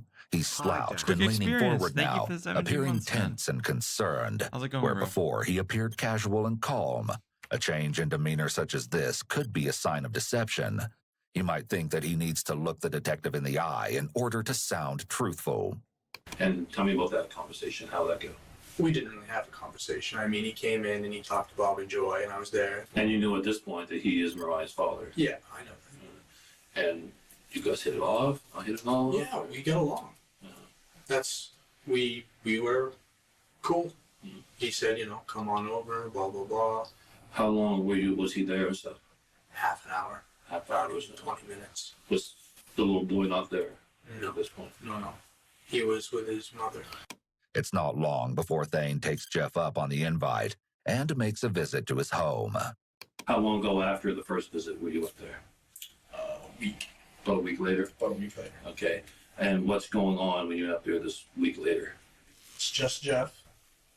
Jeff's alone drinking a beer, mowing his lawn. Outside? Outside. And how was Jeff doing? Jeff was doing good. Jeff was talking about his son, saying he was going to be back. So this was about a week before this happened? Because you only lived up there 3 weeks, you said, right? Yeah, it's all such a short proximity. Right. So I'm guessing this you were guy there, must have you killed met his him, wife. and then about Does a he week have a later wife? you go out. So that would have been a week before this whole thing happened. You were there, and he's mowing the lawn. He's mowing the lawn. The detectives are really beginning to focus in on all of the details, and Thane's attitude has noticeably changed. So you're there, and what goes on? He's mowing the lawn. He stopped mowing. He's mowing the lawn. He stopped mowing the lawn, talked to me, invited me in, said, have a beer. I had a beer with him. I sat and drank a beer with him. Joy actually called. Joy knew I was there. Called me and told me, come back and help me with the garden. So how did you get there? How did I get there? I walked up. You walked up? Yeah, it's a short distance. You didn't take your bike? No. Okay. Though it's not quite clear yet, everything is beginning to come together. I'm a visual guy. Can you draw the trailer for me and say where you went in that trailer? Because it's important to see where you went and all that stuff. Can you do that for me? He showed me around. Sure. Yeah, right there. Despite his claim of being a visual guy, there's much more to this seemingly simple request. Having a suspect draw something instead of simply stating it is a step in the read technique that solidifies the statements the suspect is making, so there's less confusion and more detail. This also makes it harder to retract statements later. The detectives can also use the drawing to point out specific things when they start confronting him. So like I said, I was walking down the road, and he was mowing his lawn right around here somewhere. And we walked in and talking. Detectives are professional. I met his dog. I walked over and petted his dog. I walked in, and we told me to come on in, grab a beer, and then he's got chairs here. We sat down here. It was a hot day. We came back outside, sat down here. That was it. How long were you there, you think? Or, you know, just don't kill people. And he had already showed you around the place before this, you said? He showed me his house, yeah. Before this visit? For this visit? No, this is the visit. There were only, all right. There was at least 2 visits, as you said. The very first time you met him, you went down and had a beer. Then you said, I asked you, it was the second or third visit that this happened, and you said it was the second visit. I'll be straightforward because there's no reason I can't. I appreciate that. And this is where his story begins to change. I do have a bicycle. Right. You know this much. Okay. But there are only 2 occasions I've met Jeff. Uh-huh. The one where he comes down to the house. Right. And I combine those 2 occasions. Okay. A week later, I come back. And you're on your bike this time? And I'm on my bike this time. Uh-huh. And I ride my bike on the road. Right. And I ride it on the walk. Okay. And I park it right here somewhere. Okay. It seems Thane didn't think his story through before coming in for the interrogation. It's becoming confusing, and the detectives are catching all of his inconsistencies. You said the very first time he met you, you asked him to get a job and stuff, and he said, come on. 2 different occasions. I combined the 2 in one, just to be simple. No, each time you were here. How many times you were at this house? Once. Once. I've only been there once. I've been to his house once, and it was just... And this time here, he shows you around. And he shows me around. So the first time you said you went there after you had that very first time you met him. I said, but really that was the week later. Why would you do that? Why would you confuse me like that? I confuse easy. Because it's irrelevant. Because it's... Well, it's not really irrelevant because we got 3 people dead. So that's why it makes it very relevant. I understand. Especially when people are not telling the truth. I understand. But, I mean, I had nothing to do with it. Okay. Thane's unreasonable explanation is a clear red flag for deception, indicating he may be trying to hide something about this topic. But the question is why? As well, giving conflicting statements is a sign of deception. Liars often have a difficult time keeping track of what they've said, and detectives are trained to spot these inconsistencies. When a detective points out a lie to a suspect, they may go into what is called the death spiral of a lie. This is when the liar tries to provide a reason for the lie. The detective points out flaws in that explanation or how it is inconsistent with prior statements. So the person tries to defend their lie again, which adds more layers to it, and the cycle continues. Eventually, the liar may wear down because it's so stressful to keep pitching and defending their lies when the other person clearly isn't buying it. He continues to dig a deeper hole for himself, and it's going to be difficult to climb his way out. But you also said you only were there that one time, and it was the same... I was only there one time. I said it was the same event. Mm-hmm. To be simple. Okay, I don't want simple anymore.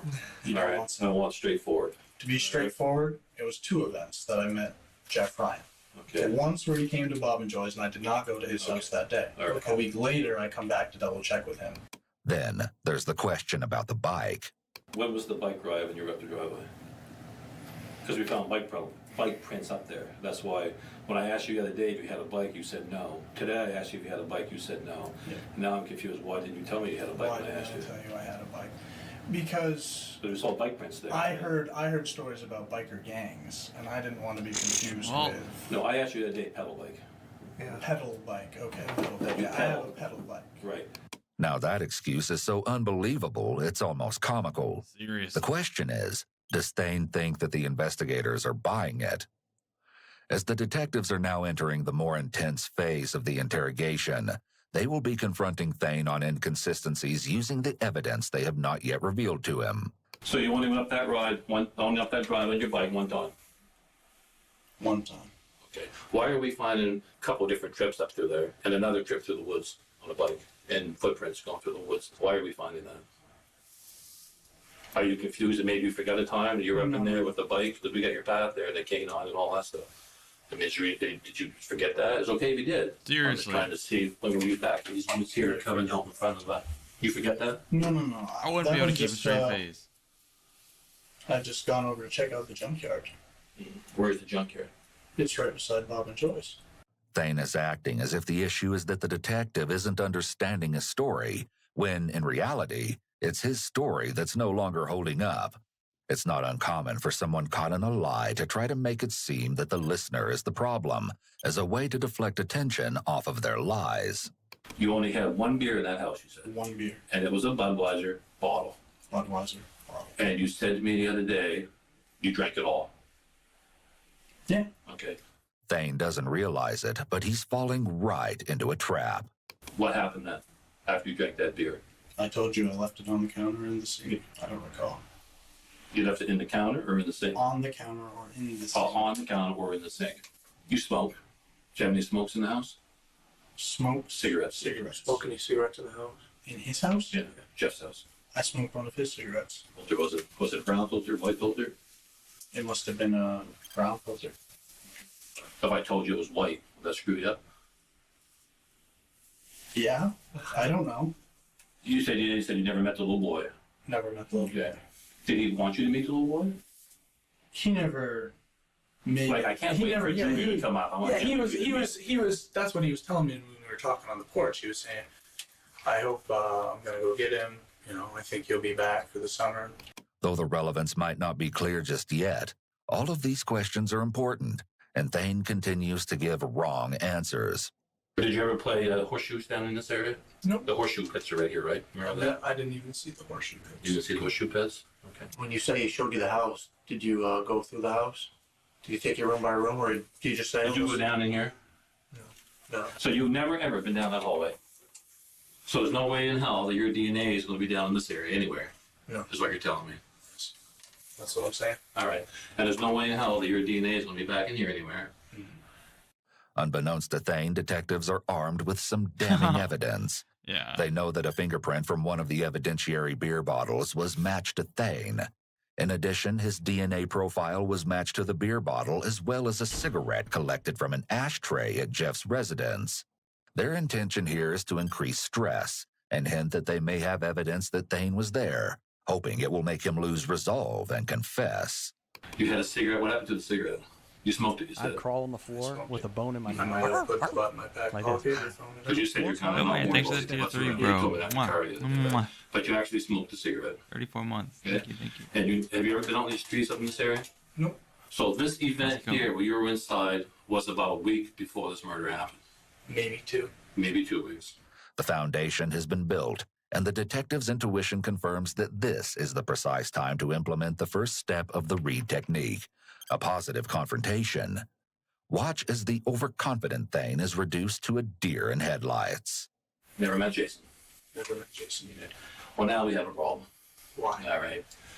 Inside that trailer, there's a bottle sitting there, 3 bottles. And in that trailer also, we have your DNA and fingerprints on one of the bottles. Mm-hmm. So, maybe you're mistaken about why that happened. But I want you to straighten it up now, okay? See this picture? Yes. 3 bottles, right? Mm-hmm. This one's yours. One of these is Jason, and one of these is Jeff. The detective confronts Thane with details of the indisputable evidence they have obtained.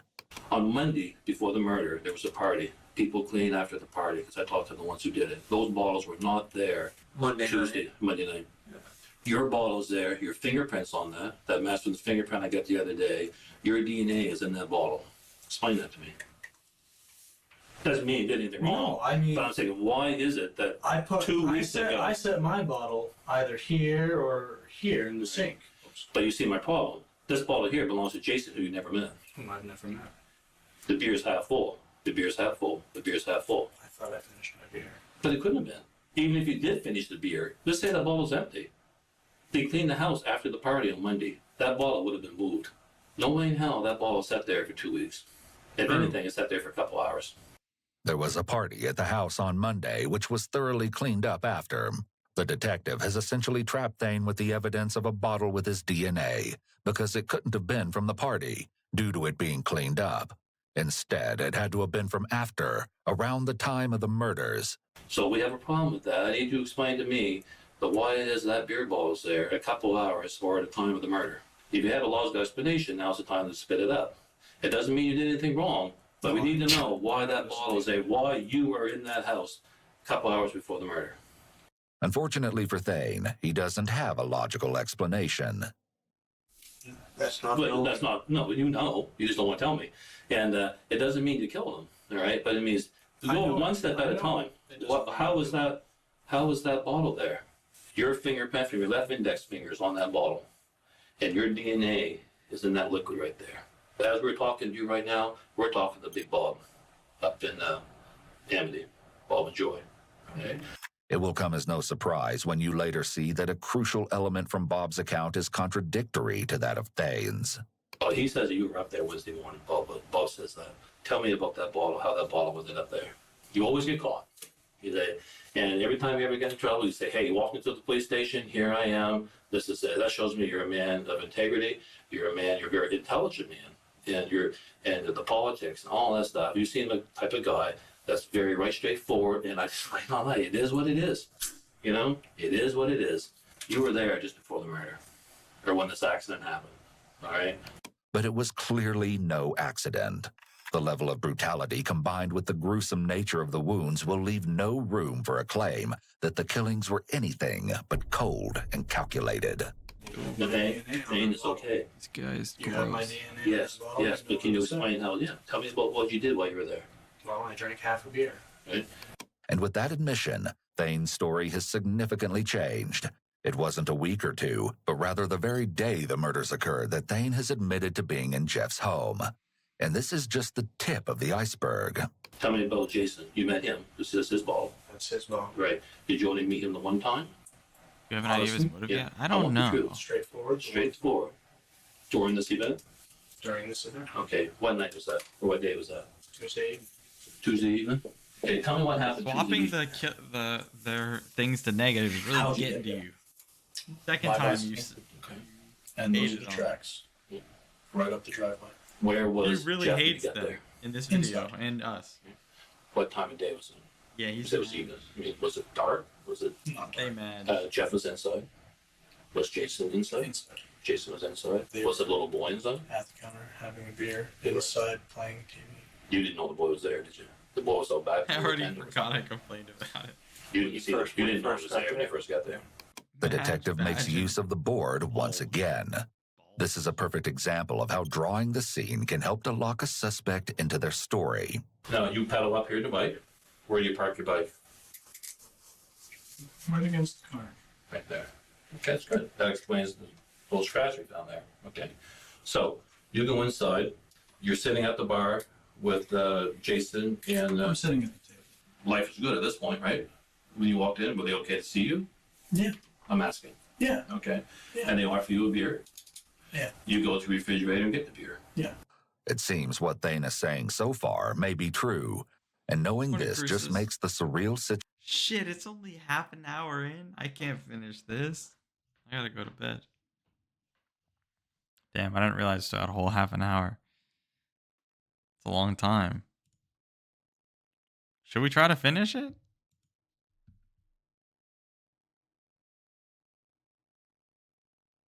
I gotta pee first. Okay, let me pee first. Okay, hold on.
Okay, I got ice cream.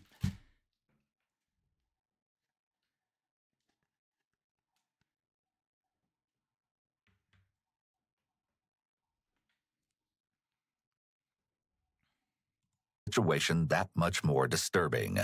The men had no I idea don't they eat were ice cream sipping what often. would be the last beers of their lives. And you're having a smoke. At this point, you have a smoke. Right? Yeah, I smoke cigarettes. Yeah. You had at least 2 cigarettes. That's right. I was smoking Black Hawks that night. Yeah. With the white pots. Right. You know more than I do. With it, I know everything. Yeah. Was it brown filter, white filter? It must have been a brown filter. If I told you it was white, would that screw you up? Yeah, I don't know. And suddenly, Thane recalls more about those cigarettes. The walls are beginning to close in on him now. The detective applies more pressure. And soon you're going to know that I know that you know that I know, right? Okay, What follow the that? fuck? Okay, it's a little dance we're doing, but you know that I know. So you have a smoke. Something goes terribly wrong. Jeff comes outside, we think. Something happened right down this area. Outside. We went outside and came over here by the garden. I smoked a joint. Down here by the garden area? I'm sorry? This is a new kind of ice You cream. smoked a joint, I got Jason. Briar's Jeff Reese's. didn't smoke. Still don't know the boys there yet. I love peanut butter. Yeah. I think I'm obsessed. Okay. Maybe Thane is coming to the realization that the detective's thick-headed persona has been just that, and he's been playing him all along. Still, Thane gives it another go. Like I said, I asked Jeff about work. Mm-hmm. And we were talking about carpentry and all sorts of different things. And he had said he had some nails for me. And that's why you have my prints towards the shed. I love So where's peanut the butter. shiz? Where are the shiz? Okay. So when were you out there by the sheds? I ate too much peanut butter in my life. What? Tuesday night. Into Wednesday morning. Tuesday. It was Tuesday night. Yeah, I was home shortly thereafter. At my market the other day, I saw it was like fresh ground peanut butter. Has anyone had fresh ground peanut butter? Is there any difference?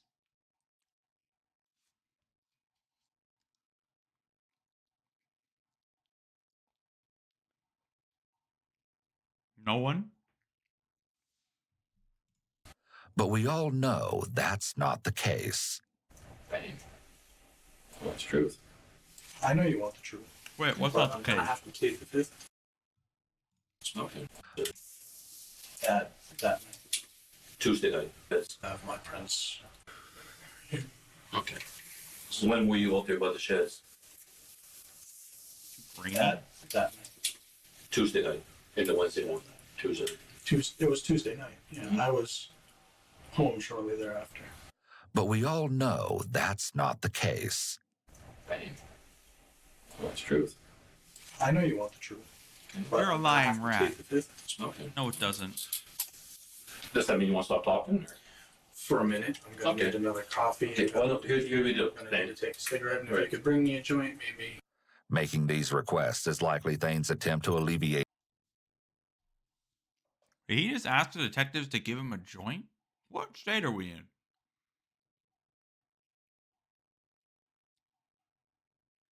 I actually don't have a preference between crunchy or smooth. Does my ice cream glow in the dark? Bullshit. It's not glowing at all. You lying rat. his stress by taking control of his environment. He's trying to manipulate the detective into getting him things because he knows he has information they really want, and that puts him into a position of power over the detective. It may also be a sign of impulsivity, a common trait of psychopaths. Is it unhealthy if I just had a jar of peanut butter and I just ate it? Is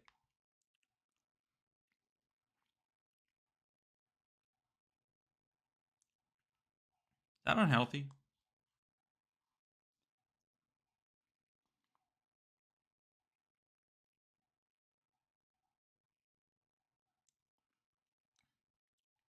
Shouldn't I be eating a lot of calories right now?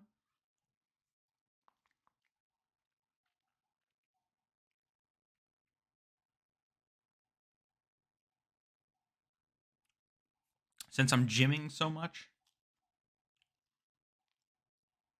Do people ever call it that, gymming?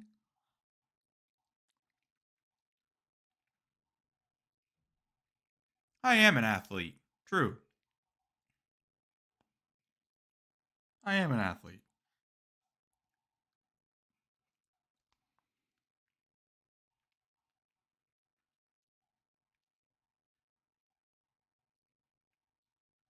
Bro, you guys are cringe. Like, no skin off my apple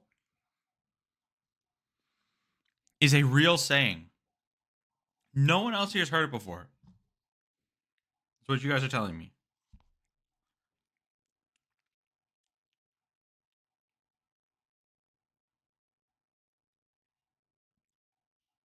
You guys are lying rats. Instead of completely refusing to talk and getting a lawyer, which would likely be in his best interest long term, he chooses the short-term gratification of coffee and a break. Here's what we're going to do. I appreciate you being honest. All right? I want you to go get you a cup of coffee. We'll give you a piss break. If you want some food, we can make that happen. I'm hungry too. I can. Wait, is that the tennis book I was talking about earlier? That people said is a really good read? Ooh, I'm definitely going to read it, yeah. Let me write it down in my notebook. My pen.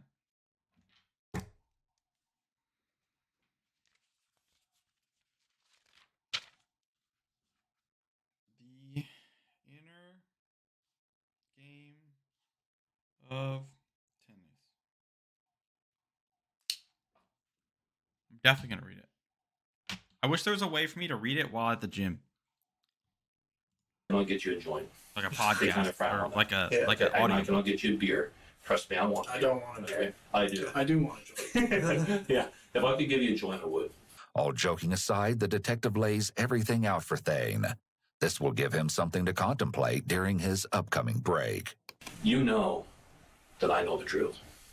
They always say this. And I want you to know that we're doing a search warrant right now up at Bob's and Joyce's. We got full statements from both of them. That's not consistent with you up to this point. And we're talking to Bob Jr. down here. We're doing a search at his place right now. And that's not fair to Bob Jr. He had nothing to do with this. Note that Bob Jr. is Bob Strout's son, who had allowed Thane to stay in his New Hampshire home the past several days. None of them had anything. None of them did, but you did. You know, I would like to know what happened for the truth. You've always been a man of integrity. You know in your heart what happened. We know what happened by all the evidence. We wouldn't be sitting here talking to you again. Since this tactic has worked previously, the detective tries to once again appeal to Thane's inflated sense of his character. Doesn't make you a bad guy. Something went terribly wrong. There was an accident. I have more peanut butter. I have Peanut butter theories crackers what now. happened. This family deserves the truth. Peanut butter. You have a lot of weight on you right now, don't you? I could swim in it. See, yeah. And it will continue to keep you up. If it was thinner.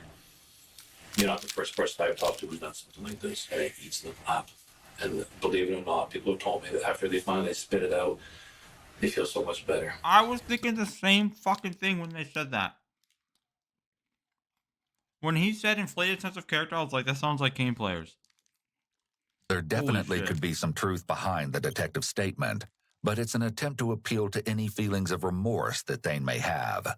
Even if it's unlikely that the suspect feels bad for what they've done, statements like this will remind them that by confessing, they can bring the uncomfortable interview to an end, which may be a motivating factor for some.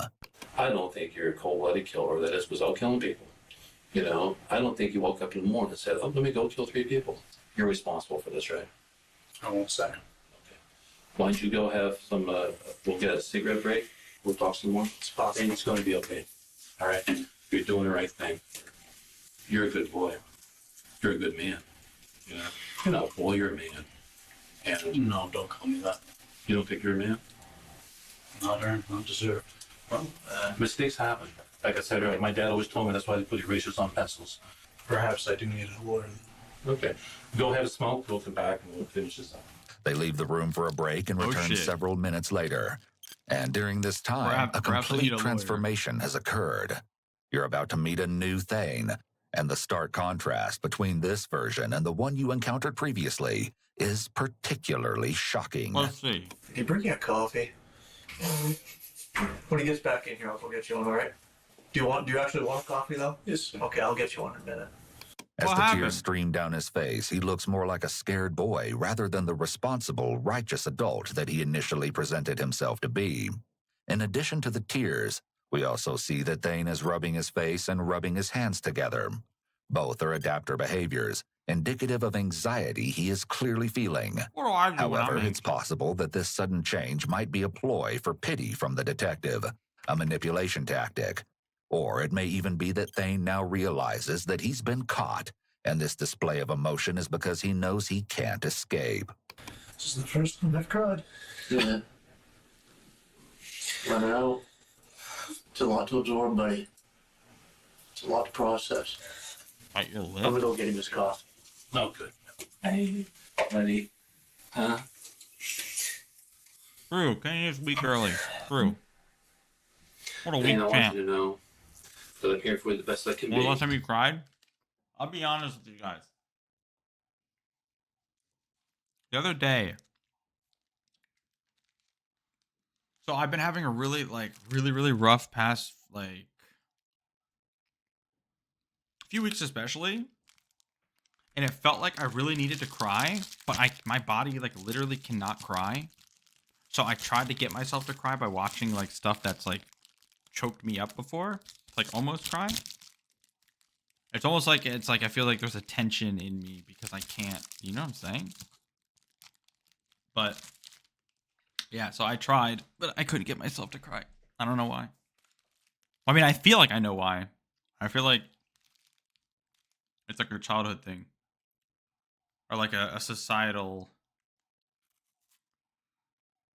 you're not...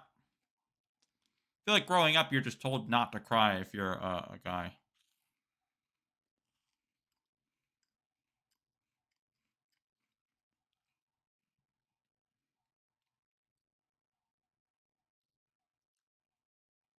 Yeah, exactly. Yeah, it's a huge social stigma. I feel like that just prevents me because I always get choked up in certain movies, but I just can't. I cannot make you any promises about the media. I can't make you any promises about that. That's way over my head. I will go to bat for you. I mean, I will stand up for you about what you tell me in here and about how you're cooperating and stuff like that. The detective has taken on an almost paternalistic role, while Thane knows his case is quickly turning into a lost cause. But the thing is, the trick is, it needs to be something that will make me cry, but not make me very upset and depressed. So anything involving animals won't work.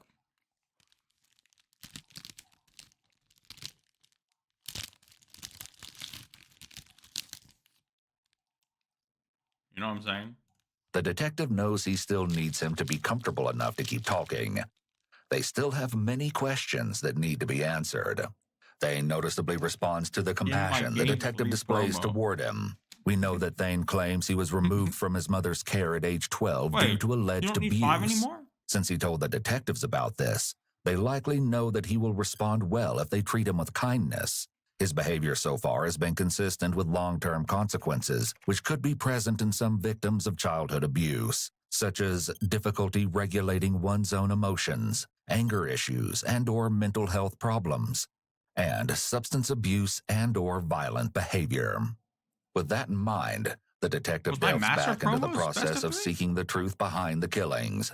And you probably recall Thane's previous statements about pleading the Fifth and possibly needing an attorney. So the detective informs Thane that he has to read him his rights once again. If I want to make sure now, you said you wanted to talk to me. I want to make sure that I didn't beat the hell out of you outside. We were just outside talking there, and you kind of gave some statements about I'm going to see Bijou tonight. You're going to tell me what happened. I was afraid of that, honestly. And you were afraid of what? You scared me that day you left. You were afraid of what? I knew you were on to me, but yeah, I was afraid you were the bad cop and you were going to beat me up, beat it out there. No. This is exciting as I get. But what I told you that day, if you did it, I'm going to get you. What did I tell you? Do you remember? Huh? What did I tell you? Do you remember? You said I didn't do it. I said I know. Oh, that's right. Look at that. You said I know. Well, obviously I wasn't planning on getting caught. Okay, he's actually just full-blown admit to it. Damn. Let me, Dude, this must be the best feeling. The deep sigh. As a detective, when you're the last 30 minutes, or wait, however many minutes it was for them to like interrogate him, like for it all to pay off, and they just totally like flip like this. Like, oh, that must be the best feeling. You don't gotta do shit anymore. They're just gonna do it for you. Eyes and heavy breathing show that Thane's fight or flight mode has clearly kicked in. His body has a heightened need for extra oxygen. True. The detective reviews Thane's rights, and Thane agrees to proceed with the questioning. where do you want to start? Where would you like to start? When did you go up there that night? Tuesday night. Tuesday night? What time was it? Before dark? 6, 7. Jason was there at this point? Jason was there. Was that the first time you met him? That was the first time. Okay. What happened? You on your pedal bike? Someone first time you met him. On my pedal bike. Okay. So what happened? Everything was going fine, to tell you the truth. I did see Jesse, and Jesse was in the living room. He was playing video games. So far, it seems Thane feels defeated and has resigned himself to the fact that all evidence is pointing right in his direction. Then, true to his earlier version, we see that he changes course. I think we should start with why. Okay. I know you want the hard details. So Right. you got your family. Why is good to know? Thane is about to divulge quite a story. It goes without saying, though, he is not a credible source. We've already seen his story evolve many times over. Jeff Ryan. Jeff Ryan. And I never got this far. Yeah, we did speak too soon. And I've never met him either. Yes, sir. Okay. And he probably has nothing to do with this case. Has nothing to do with the situation. Back in the day, there were 3 people that were the biggest drug dealers. I won't mention one, but the other 2 were Jeff Ryan. No way, he's no. And you wanted to rid the world of them. So you hated Jeff because of...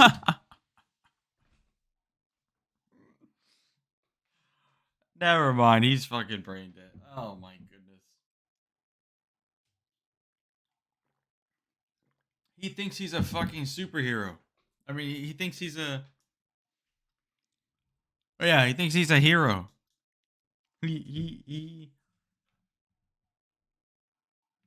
Yeah, I would have felt better about it if he said he was a Zoe player. The drug dealer? Because of the things he's done to other people. Because of what he was. Right. So you decided to take care of that? Be a vigilante type thing? Okay. This theory is an interesting one. It seems Thane is trying to paint himself in the most positive light he can by deflecting, attempting to make others seem worse than himself. A quite twisted justification for sure.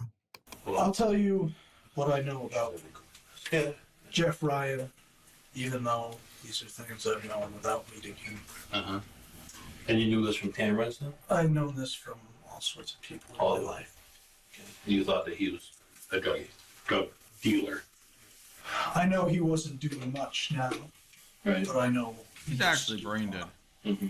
And I know he hurt. And he hurt a lot of people. According to Jake, Jason DeHaan's brother, Jeff had allegedly asked Thane to stay away from his daughter, who was a minor.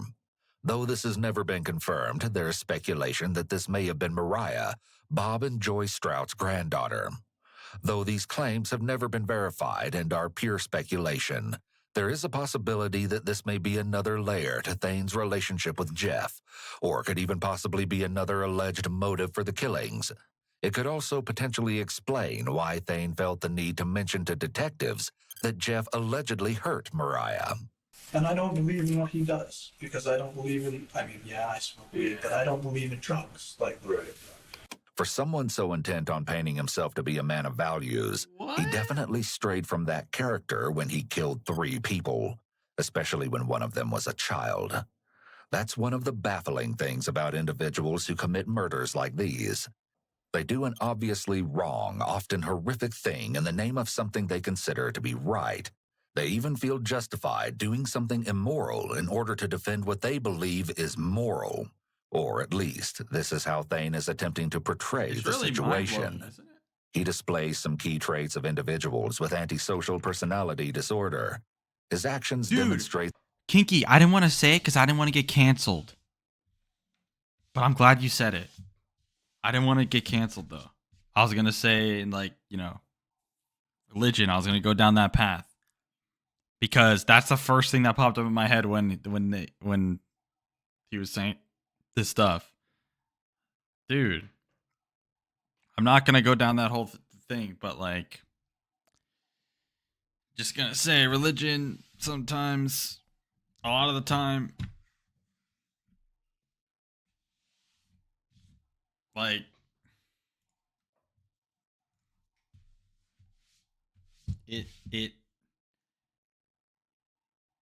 I have nothing wrong. I have no problem with people that, like, want to believe in something. I think that's fine, and I think it's your right to do so. Higher power explaining, you know, explain the world. But, like, most of the religion that I have encountered is just hypocritical bullshit nonsense. I remember when I told my parents when I was like 12 or something like that. I remember we were sitting at a restaurant and I told them that, like, I was like, how do you know that this stuff's real? Because they were Catholic or Christian or whatever. And I was like, how do you know that's real? I was like, there's no science behind it. I said this at 12. Dude, they were so mad. But I didn't realize, the reason why I'm saying that I said this at 12 is that, like, I didn't realize when I was 12 that, like, people get defensive about the religion. Especially when you're, like, hypocritical fucking brain deads like my parents. So they got so offended that I said that. And, like, it's just every encounter I have with religion is just, like, hypocritical, no fucking reason, like, no good logic. And it's, like, it does, like, more harm than good, I feel like, in most cases. It actually bothers me. that he feels he has the right to take the law into his own hands and punish those it gets to the point where, like, someone that's very religious kind of, like, creeps me out sometimes.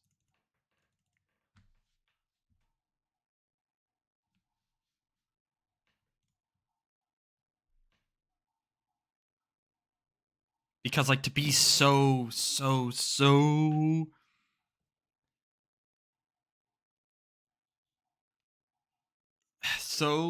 like, because you know the people I'm talking about, there's, like, the diehard religious people.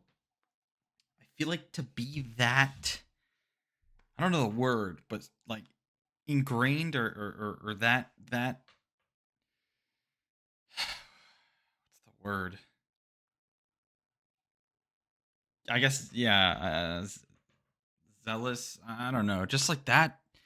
Yeah, like this.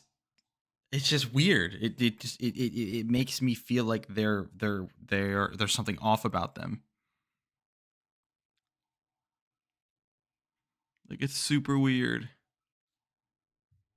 I don't know. I'm not going to get into the whole thing. And have hurt others. There's a significant element of grandiosity here, a sense of omnipotence for Thane to believe that he can decide which bad guys should die.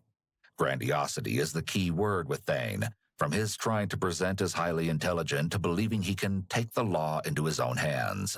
He thinks incredibly highly of himself. Have you ever killed before? Yeah, no shit.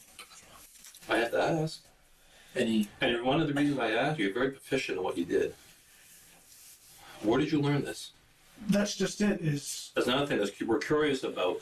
Did you learn how to do this from any military training, martial arts training, TV, movies, videos, video games? The way you stabbed it was very proficient. Self-knowledge. I mean, it was my first Self-knowledge. time anybody really. This guy's actually These compliments may or may not be true. Their purpose is likely to flatter Thane and coax him into admitting to other killings. It was just mental focus. Yeah.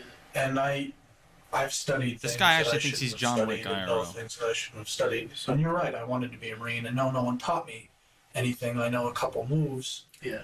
But I prepared myself for years to be a soldier. So you He read a actually lot thinks of he's John Wick. literature on assassins? I mean, We're back to the original question. Is that where did you learn to stab like that? Tell me the technique you used to stab. Was there anything significant for the way you stabbed him? Not really overhand. It wasn't like a stab in and out. Was there anything significant that you did when you went in and out? I didn't try and turn it or I don't know who anything. I Brady didn't try is. to be fancy. I just tried to be quick. I wanted to be quick because I didn't want them to do it.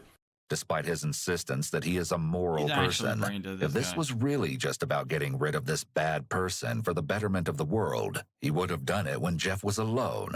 However, this instead could be a sign of Thane's impulsivity, which is a sign of antisocial personality disorder, along with a reckless disregard for human life. What the evidence people were telling us, it was quick, confident, cool, and very unique. That it was a stab, twist out. Every one of them was almost military. They said whoever did this is either trained or done training on it, or a military person, assassin. Thane's ego is being thoroughly fed, Bro, and they it are- will pay off as he enlightens the detectives. Somewhere in the subconscious of my mind, I've developed myself as just that, an assassin. And with no, No, stop. Stop, dude, please. There's just no way. Like, I actually didn't know these people existed. I did not know. This guy legitimately thinks he's... Oh my god. Oh my goodness. I thought the people that made fun of people like this, I thought it was just a fucking meme. I can't believe there's people like this. That, like... Oh god, Jesus Christ. I can't. Okay. just that, an assassin. And with Those are no, the most cringe with things no I've ever team. heard. Okay. Have you ever With practiced sheer mental imagination. The self-proclaimed natural assassin is showcasing his narcissistic tendencies. Thane has just confessed, but the detectives still need to know exactly what happened that night, and they urge him to divulge the disturbing details of his attack on Jeff, his first victim. Be forewarned, as the details of the murders are quite brutal. Where you found him. Where you found my prints. My DNA in the shed where you were showing me nails. He was out there to show you some nails or something, and he bent over to get you the nails. What happened? I killed him. You killed Jeff. So he was bent over, and no, back to. He was back to you, and you stabbed him in the back. I'm asking. Okay, and where'd you get the knife?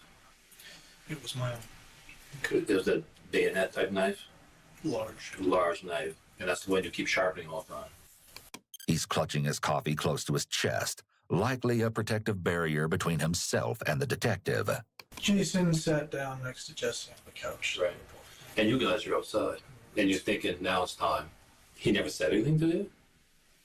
He was just trying to help me. Okay. How many times did you stab him? What? Those are questions I don't know the answer to. Yeah. Are you saying 1 or 100? I mean, multiple. Multiple times? Okay. After inviting Thane into his home, Jeff was completely blindsided, his back turned when he was attacked. You stabbed him, and does he fight you back? Momentarily, but I didn't want it to be a prolonged thing. I wanted it to be as quick as possible, and unfortunately, I mean, it wasn't long, but different from what you expect. Right. He didn't understand. Why would you do this?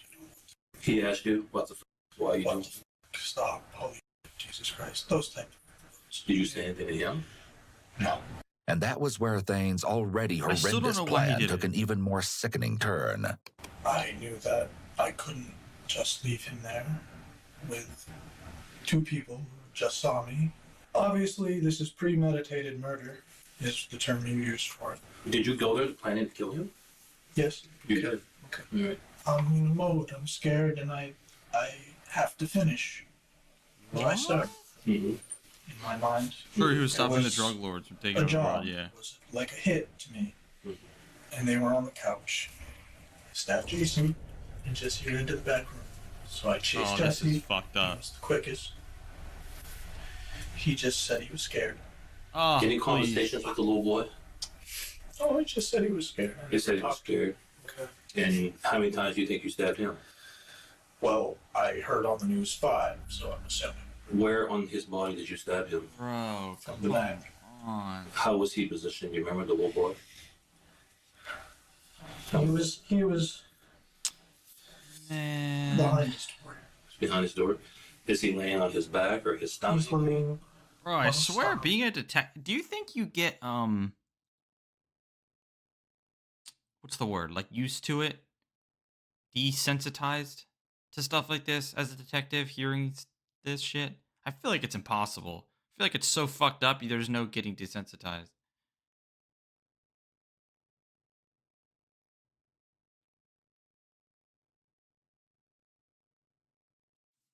Because, like, dude, this is so fucked up.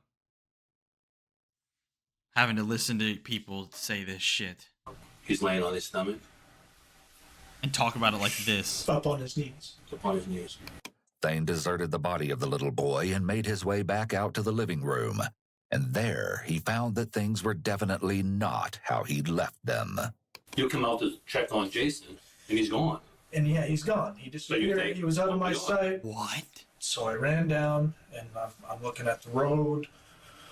You can't find it? Well, I'm looking at the road to make sure there weren't any witnesses. I didn't want to kill them, but I didn't want to be caught for murder either. Right. Where did you find him? He came right back out. He had started to go into the woods and then walked back out, and I think maybe he would have died.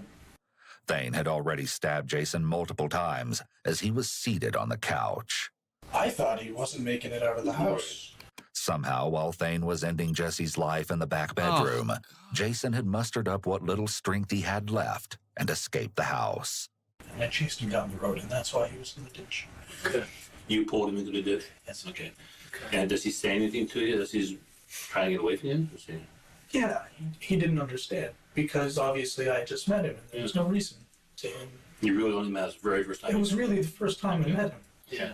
The sheer terror Jason had to have been experiencing is unimaginable, and it only gets worse as Thane's grisly account continues. God, what else can you I tell brought him me? down, put him to the ditch. I know I hit him in the head once, and I was that shot. I was nervous. I was by the road. I was hit him in the head with what? My knife. Okay, I cut his throat. You cut his throat? How many times did you cut his throat? Holy shit, dude. 2, maybe 3 slashes. 2, maybe 3 slashes. And it's obviously something I had never done before. It was just... Jason's harrowing attempt to escape with his life proved unsuccessful as Thane finished what he'd started. According to the medical examiner, each victim did what little they could to protect themselves or escape based on positioning of the bodies. After the killing rampage had come to an end, Thane's work was essentially just beginning. He said so himself.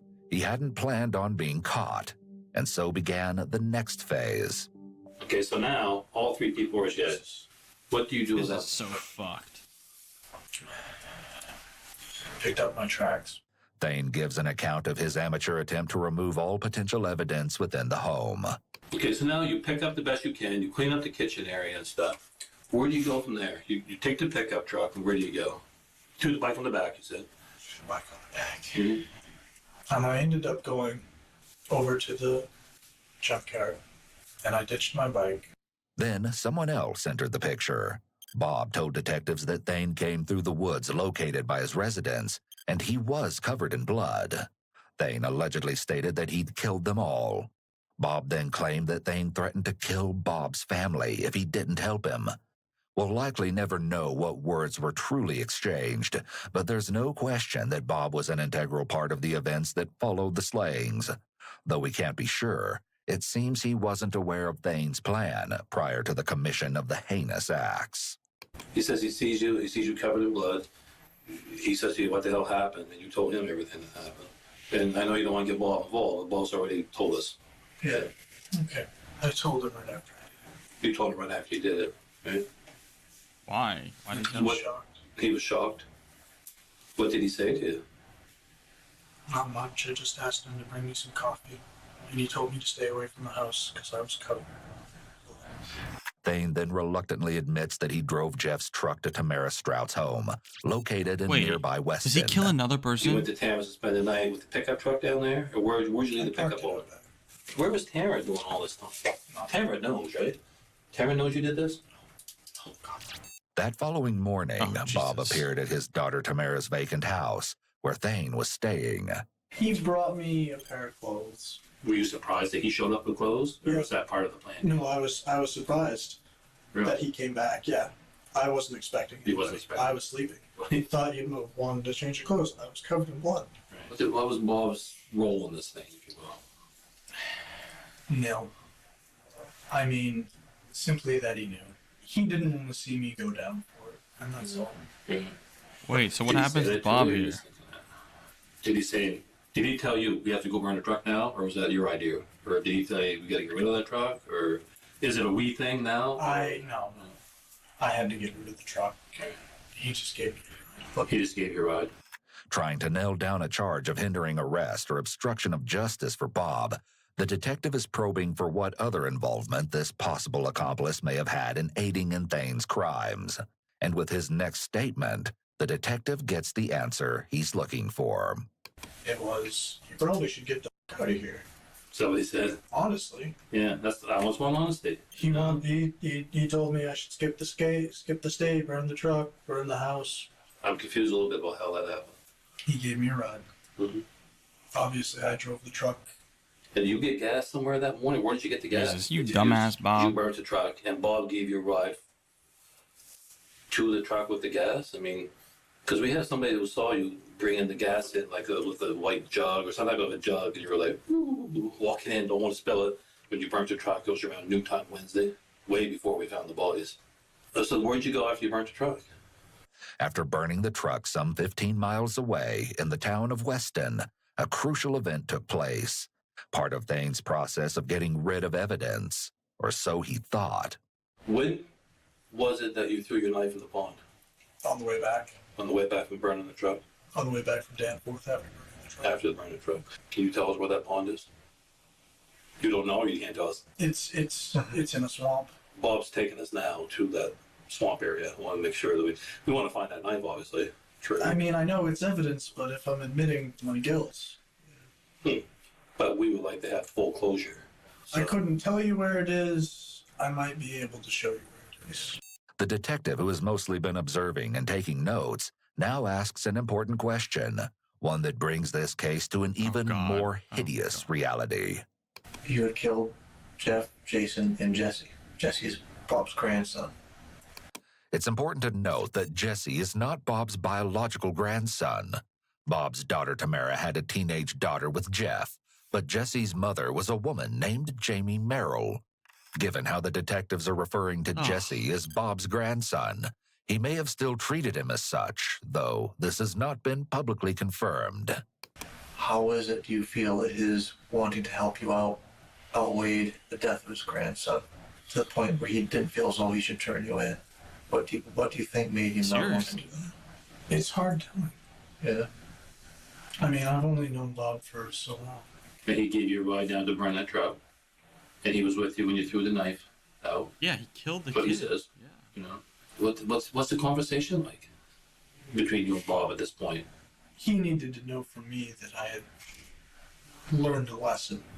The lesson Thane had learned remains a mystery, considering he made every effort to destroy all evidence of his connection to the crimes. Then he fled the state and headed to New Hampshire.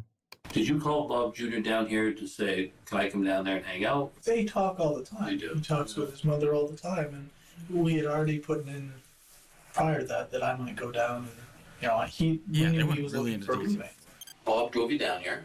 Why wouldn't he tell us? Or why? Because he cared about me, and I cared about him. Thane appears to be protective of Bob and somewhat reluctant to say anything that could get Bob in trouble. This is unusual, as generally psychopaths only care about themselves. They may pretend to have concern for another person, but only as a form of manipulation to get what they want. However, Thane may be trying to portray himself as a stand-up guy, because he's willing to take the fall for Bob. Bob is one of the biggest conundrums of this case, as he appears to have helped Thane after he knowingly killed his grandson. It is very odd. Unfortunately, that choice may be a mystery we never solve. But that's not the only baffling family connection in this case. As the detectives continue their efforts to fill in the missing pieces of the puzzle, they return to the topic of motive. Yeah, Thane may have given a motive, but it's still not making sense. In an effort to keep justifying what he's done, he will soon reveal what may be his most outrageous claim yet. Oh my So what about this other guy you said you wanted to kill? What's his name again? Who's the third guy? Third guy? You said you wanted to kill 3 people. 2. There were 3 people that used to be the biggest drug dealers. I see. And you wanted to kill 2 of the 3? As the interrogation is winding down, Thane still hasn't provided a convincing motive as to why he took it upon himself to end the lives of 3 people, other than his baseless claim that Jeff was a drug dealer. And it must be noted that no evidence was ever found that supported this idea after all. Still, there had to be more to it. As the detectives press him, Thane makes a sickening allegation, revealing more behind his profound hatred toward Jeff. Of all the people in the world that do drugs, there's some very bad people up there. Why did you pick Jeff? He's responsible for Mariah going to foster care. I've heard terrible things. If you found any of his previous statements to be shocking, what you're about to hear will completely blow your mind. Dog. Like that. Weird. He would call him that. You saying? He was. He was what? A dog. He was a dog? Bestiality. Jeff was? Yes. And how do you know that? Hearsay. Okay. There's no evidence to support such a ludicrous allegation, and it appears that once again Thane may be attempting to justify his actions with claims that paint him as the so-called good guy in this twisted situation. All right, if you want, I will let you write a statement out. But again, start where you feel is important, and right up until now. You thought about this ahead of time, and your own words, that this was premeditated. Do you feel it was? Yeah. You do feel it was. You know it was premeditated. And one more time before I let you write your statement here, you know about your Miranda rights. You don't have to do this. Why the hell not? Okay. On that note, they take a break and exit the room. This may actually be further evidence of his impulsivity. He doesn't want to go through the whole legal process and wait to find out what's going to happen to him. He just wants to be sentenced immediately. This may have been a similar thought process as he had the night of the murder. When he arrived at Jeff's and saw there were additional people there, he didn't want to wait for another time. He had the plan in his head and just wanted to get it done, regardless of the additional casualties. Hold my chair. Sure. But if you thought the case ended here, it doesn't. Not quite yet. In classic Thane fashion, he has more strange comments to offer as he writes up his statement. And I just realized on safety that the word they use for me is homicidal maniac. He likely doesn't realize that he's further reinforced the fact that the murders were premeditated, and this definitely won't be of any benefit to his defense when the case goes to trial. Even as Thane works through his statement, he can't help but keep talking, and the detective continues to humor him in case he adds anything more that they can eventually use against him. And of course, he does. Honestly, I did it to test myself. To test yourself? What type of test was that? I don't know. To see if I was proficient. I told you I spent my childhood wanting to be a soldier. You wanted to be a soldier your whole childhood. Nice. That proves So this you're is like a test soldier. for you to see if you're proficient? Essentially. Yeah. How do you think you did? Other than getting me coming into your life, you didn't expect on that.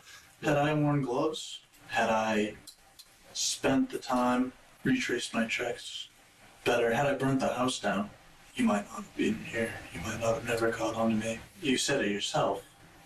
And you said, Holy they shit, said he's on the the worst. scene that whoever did it did a proficient job. Mm-hmm. He's still... So at least I got This my answer. detective, like, five-headed the hell out of this entire interview. He played him like a goddamn fiddle. I gotta respect that. He played him so well that the dude still is like, yeah, ego tripping over something that he said was fake. You are proficient. Holy shit. These words don't remotely resemble what you'd expect from an individual who's feeling even a hint of remorse. What would you like to have happen? The best possible outcome from this? Realistically. Realistically? Of course. How is he smiling? Obviously, the families need to know what happened. They deserve an apology. It won't be much. Yeah, I was going to say, what should we tell the family? What do you want us to tell the family? What do you want us to tell the little boy's mother? That it wasn't personal. Obviously, That'll make his him feel better. statement couldn't provide so much as a shred of comfort. And even at the end, Thane still tries to rationalize his actions. Anything in closing you want to say? That'll make him feel better. It wasn't personal. I know. But you can throw it out there. Best possible outcome, honestly, that good things could grow. Oh my god. Where evil was destroyed. How are these You might not detectives see it like that, but how are these detectives holding it together? Like, I would have snapped by now and said, oh, you listen here, you little mutt. Like, holy shit, you're not Batman. You're just a dumb fuck. If they don't tell us the real reason he did this, I'm gonna lose my mind. possible that these families will now become closer or stronger where they weren't. That Oh. maybe those children might be better growing up without their father. From what I understand, he How wasn't dare you. necessarily their biological father and wasn't necessarily a good man. As for the boy, he was so young. Too young. From what I understand, he too was well on No his way. way to Thomaston or further. As for me, I have a feeling what's going to happen is I'm either going to die in prison or be committed to a death sentence. I still have a lot of good nature to me, No, you don't. You're a piece of and I shit. could still be used for good purposes, gardening or otherwise. I still have a love for things that grow. I still have dreams. And with that, it's clear that the detectives have reached the limit when it comes to useful information Thane is willing to provide. I was about to Finally, say, maybe he thinks they're Thane's gonna hire him. monologue must come to an end. I guess we're Is anything else? We'll take your coffee. But, they're going to arrest you for being a fugitive from justice. Okay. You're going to be charged with 3 counts of murder from the state of Maine. All right. Could I maybe finish my coffee? No, it's time. No. Okay. Good luck to you. May God have mercy on your soul. Okay. In addition to his Damn. murder charges, Thane was charged with a count of arson. He waived extradition and returned to Maine. In keeping with his behavior so far, the legal proceedings that followed Thane's arrest were anything but Yeah, standard. he said that. Despite his He actually said, "May God have mercy on your soul." That was, I feel like that was the detective's way of getting it all out of his system for what he just had to hear and like go through and act like he was his friend the whole time. That was his way of saying, like, God, you piece of shit. detailed confession, he initially entered a plea of not guilty to each of his charges. What? Then, in May of 2011, there was a final twist. Thane had He straight up admit that he did it premeditated and then said not guilty. change of heart and amended his not guilty pleas to not criminally responsible by reason of insanity. Oh, it came as quite a surprise, based on a statement he made during his interrogation. I'm not pleading for insanity, don't worry. As a result, he was granted a 2-phase trial. Phase 1 produced guilty verdicts on each count. As for Phase 2, the jury found Thane to have been criminally responsible on Yes, all counts. sir. He received 3 life sentences for the murders, in addition to 15 years for arson. And despite multiple attempts to get his conviction overturned or have his case reviewed, Thane has not had any success. He remains exactly where he should be, Still in a don't know small why. prison cell where he can reflect on the 3 lives he so callously stole. But you must be wondering what became of Bob Strout. In a strange turn of events, Bob was arrested in 2011 by the Maine Drug Enforcement Agency and charged with aggravated furnishing or distribution of scheduled drugs and violation of bail. How According ironic. to police, Bob allegedly furnished oxycodone to his grandson on 5 occasions. As far as his part in helping Thane, Bob was convicted in 2012 and found guilty of hindering apprehension and arson. He was sentenced to 10 years in prison. However, all but 4 years of that sentence were suspended. Bro, like, he never gave a single good, like, not good reason, but like normal reason. Because, like, obviously the whole drug dealer one wasn't true. So what the fuck was it?